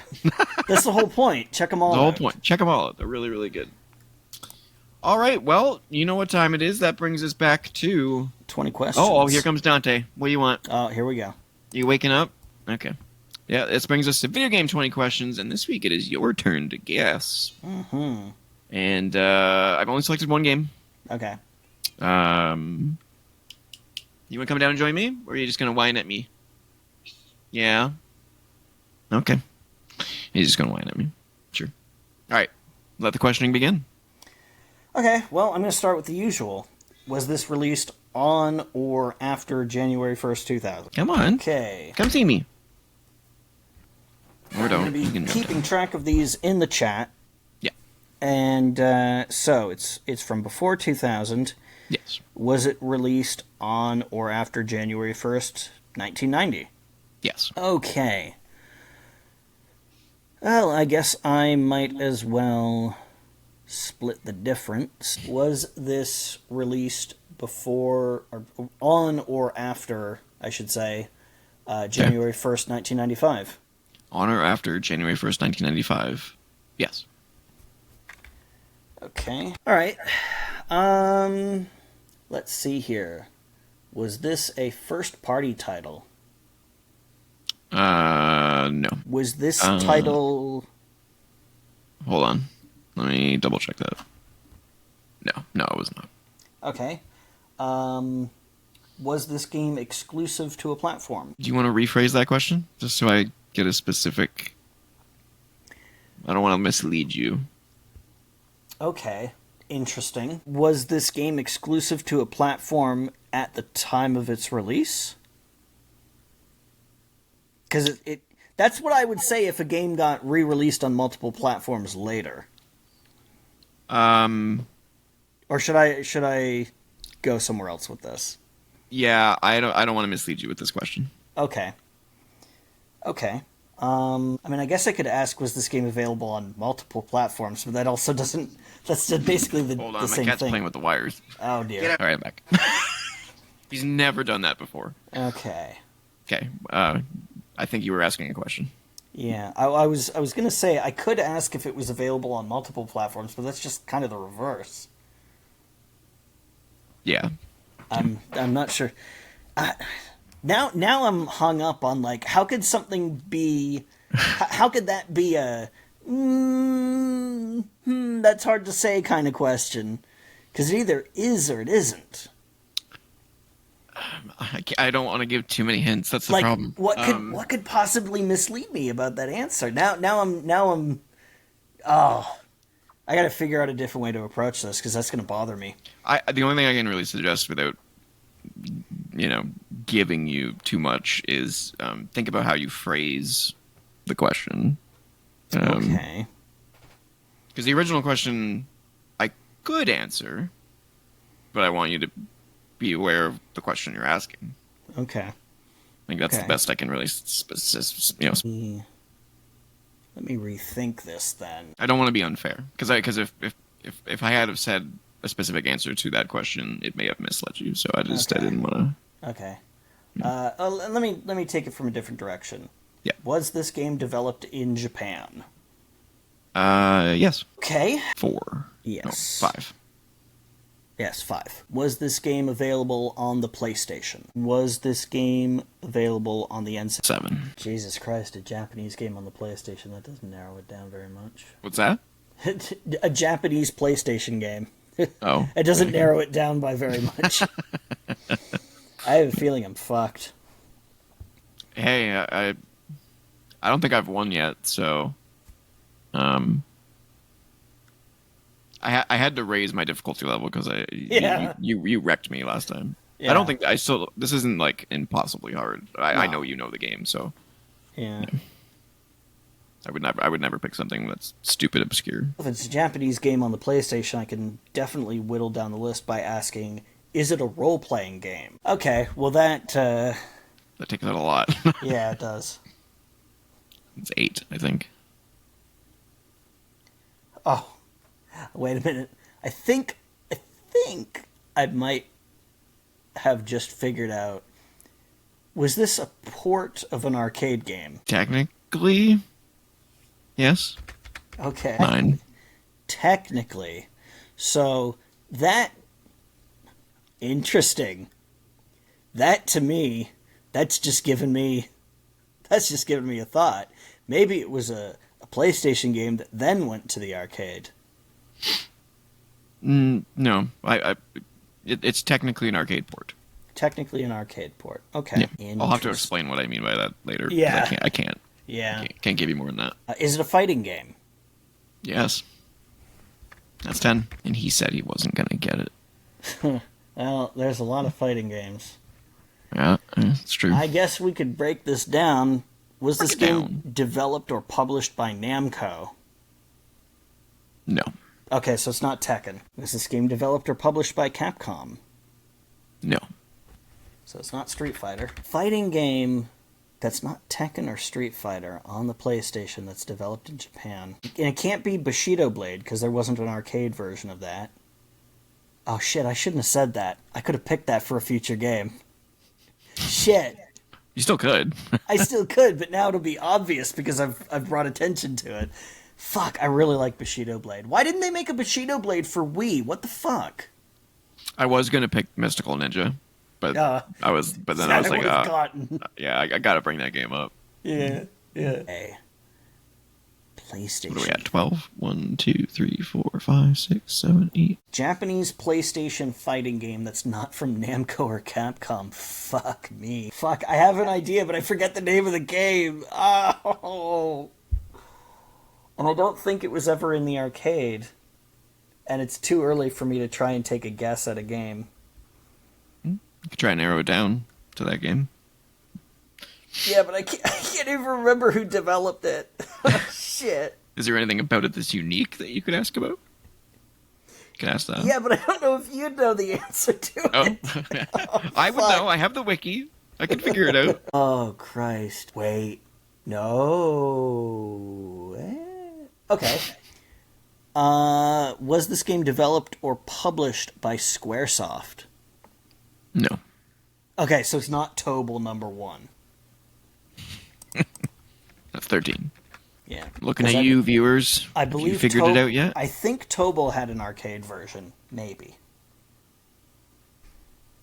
I don't even know what that is, to be honest with you. Oh, it was a fighting game with character designs by Akira Toriyama, the creator of Dragon Ball. Also the artist for Chrono Trigger. Yeah, Square had a period where they said, fuck it, we're doing fighting games now. Remember Air Guys? Nope. God Bless the Ring? The 3D fighting game that had Cloud Strife in it? Definitely don't remember that. Really? No. It was... It was meh. It looked really good. The graphics were incredible. Like, that is one of the best-looking PS1 games. But I guess that's what happens when you focus the power of the PlayStation on rendering an arena and 2 characters. Yeah. You could use that polygon budget to go wild. I've always wondered why some fighting games these days don't look better than they do. It's like you're just rendering the 2 characters in a background. Why isn't it like photorealistic at this point? Well, they got to run at 60 FPS on absolutely everything. Oh, that's true. Which is why so many of those games look like shit on the Switch, like Mortal Kombat 11. Oh Looks my like god, that game looks so bad. Yeah, but they got to run it at 60 FPS. What are you going to do? Release a 30 FPS fighting game? Yeah, that's Fuck a good no. point.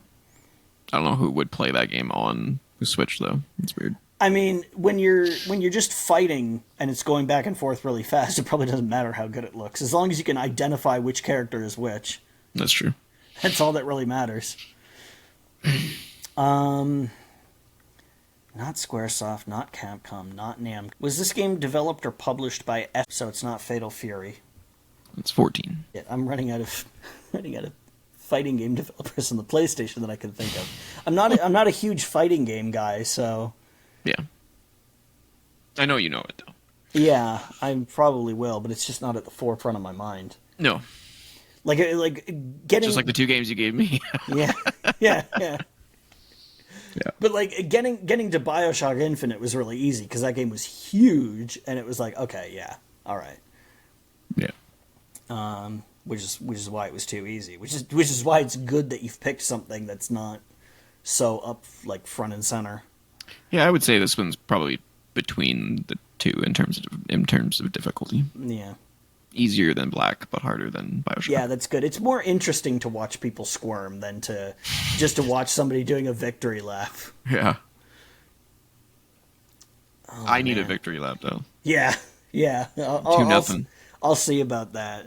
Okay. I'll have to make something that'll still make for it interesting. Yeah.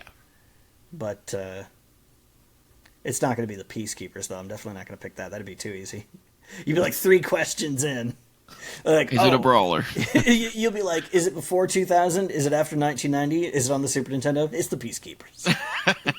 Yet another one we've crossed off our fucking bingo card. Mm-hmm. We've hit Way Forward, we've hit Brute Force, we've hit Peacekeepers. We need enough for a solid bingo. We've hit Concord. Yeah. Well, if we bring up Concord continuously, then it'll definitely be a spot on the bingo card. I think it eventually will be. It's the biggest flop of all time in gaming history. Yeah, so that one's not going to go away anytime soon. We're going to be talking about that for years. Yeah, that's going to be our go-to example of what happens. What not to do. Yeah, exactly. Don't fuck around. Let people make the game they want to make. Yeah. Oh man. You can give up. Yeah, but where's the fun in that? The fun is in seeing me struggle until the very end. While Andrew's thinking, remember you can listen to us on Spotify. Mm-hmm. Is there like a subscription thing on Spotify? Do we get like metrics on that and be like, ooh, we've got X number of subscribers? Or I think yeah, there's metrics. I haven't like done a deep dive into them or anything, but okay. the YouTube metrics I deep dive it. I have a question. Is it okay if because I'm thinking of a game, but I can't remember the fucking name. Is it okay if I look up what I know about the game just so I can remember the name? There's no way you can describe the game. There's no... It's beyond description. No, wait. Okay, I remember the name of the game, but I can't remember the developer. Fuck. Wait. Maybe? No, I don't think so. Maybe. You could describe the game and I can see if I know what you're talking about. Is it okay if I look up the game and confirm it's the developer I think it is? I don't know. I'm like 90% sure. I think that's cheating because that was your problem with Black. You didn't know the developer. Yeah, okay. Fuck it. I'm just going to have to guess then. Was this developed by Ukes? No. Shit. I'm really in trouble now. Oh, look who's coming to visit. I was going to say Evil Zone. Evil Zone? Yeah. No. But I don't think that had an arcade version. 15. Jesus Christ. I'm so fucked. What other fighting games are there on the PlayStation? Damn it. Like, the only other fighting games I can think of are not Japanese one. Like, there's fucking Biofreaks. There's Mortal Kombat 4. Was Mace the Dark Age on the PlayStation? No, that was only on the N64 and in the arcade, I'm pretty sure. I don't know, but it's enjoyable listening to you. Yeah. Fuck. All the ones I'm thinking of are fucking Capcom games. God damn it. Like, I'm trying to think of really obscure ones, and it's like, no, wait, that's a Capcom game. Fuck. Yeah, I know. I hear you. Let's see. Come on. Come on, brain. There's gotta be something else in there. It can't be Marvel versus Capcom for obvious reasons. Maybe if I think about the games that it can't be, I'll start to figure out the ones that it can be. So it's not Street Fighter. It's not that fucking Final Fight fighting or Street Fighter EX. I think was the one. But there was also a 3D Final Fight fucking fighting game for some reason. But that can't be it because it's Capcom. It can't be Tekken because it's not Namco. Can't be Soul Edge because it's not Namco. It can't be Bushido Blade or Tobal or Air Guys because it's not Square. It can't be fucking Fatal Fury because it's not, or King of Fighters because it's not SNK. It can't be Evil Zone because I'm pretty sure that was a Ukes game and it's not Ukes. Who the fuck else was making fighting games on the PlayStation that I would know of? That's funny. This is exactly how I know how you're feeling right now. Yeah. I've been there. Yeah. Been there twice. You picked a good one here, because fucking fighting games I know so little about. Damn it, I should have watched more fucking Friday Night Fisticuffs and Saturday Morning Scrub Lords. R.I.P. Super Best Friends play from like 6 years ago. I don't think they're gonna get there. No, I'm not gonna get there. But I want to try it. Oh man, the automatic silence trimmer is gonna have a field day with this. It's okay. It's all right. I found the perfect setting for it, so that's okay. Good. Yeah, the original setting I was doing was cutting any pauses that were 1.5 seconds or longer, which is very short. So it's set at 3 seconds or longer, which is a long time. Yeah. I remember some of them were like clipping off words and pieces stuff. of words. Yeah. Yeah. It's because they were like coinciding with each other, the cutoffs, so it didn't work. Yeah, well. yeah. I think that's more for like shorts and stuff like that, you know. Yeah. I don't know. But yeah, the 3 second one works. All right, I can. You know, you don't have to give up, but I can consider it a loss and start to give you tips. No. I'm gonna. Well, maybe get off of developer. Maybe some other questions that you could ask them. Help maybe, but like that's the only way I can think of fighting games because I don't know them very well. No, can't be Guilty Gear. Guilty Gear wasn't around yet. Shit. Wait, is this a licensed game? No. Fuck. So it's not one of the Dragon Ball games. Like that's how far I had to go. I had to think of like Dragon Ball GT Final Bout. 3 questions and a guess. Is this like a 2D, like a sprite-based fighting game? You know, like Street Fighter 2 or whatever? No. Okay. 2 questions and a guess. Okay, it's a 3D fighter on the PlayStation. I can get within striking distance. I should have fucking asked that forever ago. I'm an idiot. As soon as I knew it was a fighting game, I should have said that. A 3D fighting game on the PlayStation that isn't Tekken, isn't Bushido Blade, isn't Tobal. Oh, fuck! Is it cheating if I go and grab a magazine off my shelf? I would say definitely cheating. Shit! That's like going on the internet. Oh, shit. Is it cheating if I go check something? He's getting desperate, folks. He's getting desperate. Yes, 1 question and a guess. 1 question and a guess. I think I know what it is. No. But there's 3 to choose from. There's 3? Okay. I think there's 3. Okay. I don't actually know how many there are in this particular series. This is going to be the one. I'll fucking snap if you get this. This is going to be the one. Was there a spin-off of this game on the Game Boy? Not that I'm aware of. Not that you're aware of. And not that I see on the wiki. You're sure? Nothing on here about a Game Boy release of any kind. So it's not Battle Arena Toshinden.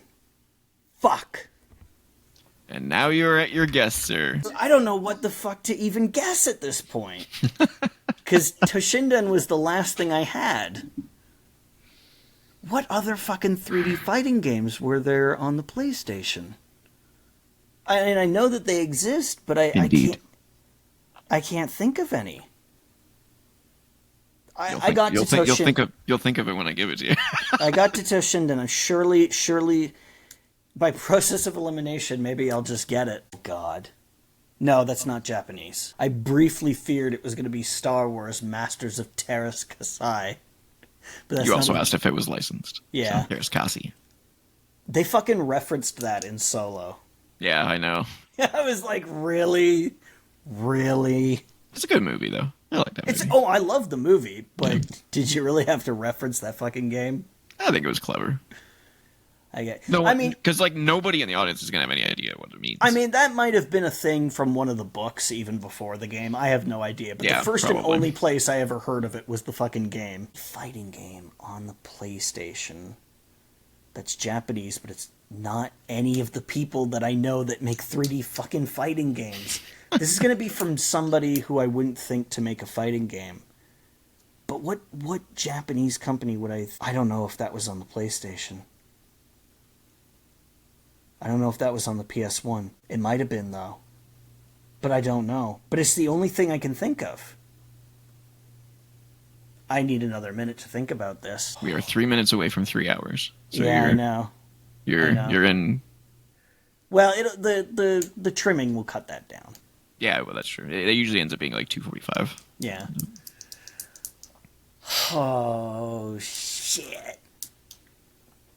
Looking around my apartment, seeing if there's anything here that triggers like it could be that.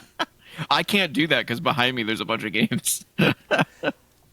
Is there anything? Is there anything that would make me think of Oh, anything? we just hear you in the background looking around. Like, no, the little Pokemon figurines aren't going to help me. I don't think you're gonna get it. No. I think you're pretty far. No, I'm fucked. I'm well and truly fucked. And I genuinely cannot remember if the game I'm thinking of was on the PS1 or the PS2. Game you're thinking of? Fuck it. Was it Dynasty Warriors? No, it was not Dynasty Warriors. Because the first Dynasty Warriors was a fighting game. Gotcha. But I think no, that it was on not, the PS2. sir.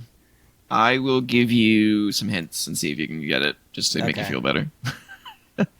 Developed by the now defunct Hudson Soft. What fucking fighting game would Hudson Soft have made? I can't think of any fighting game they would have ever made. There are 5 games in this series. Oh, fuck off. And they all released within basically a year of each other. What? The last game in the series was launched in 2004. 2003. So a bunch of these games released year after year after year. Somehow they released a new game every year in this series. Were these in North America? Did these come out in North America? Yeah. Oh, yeah.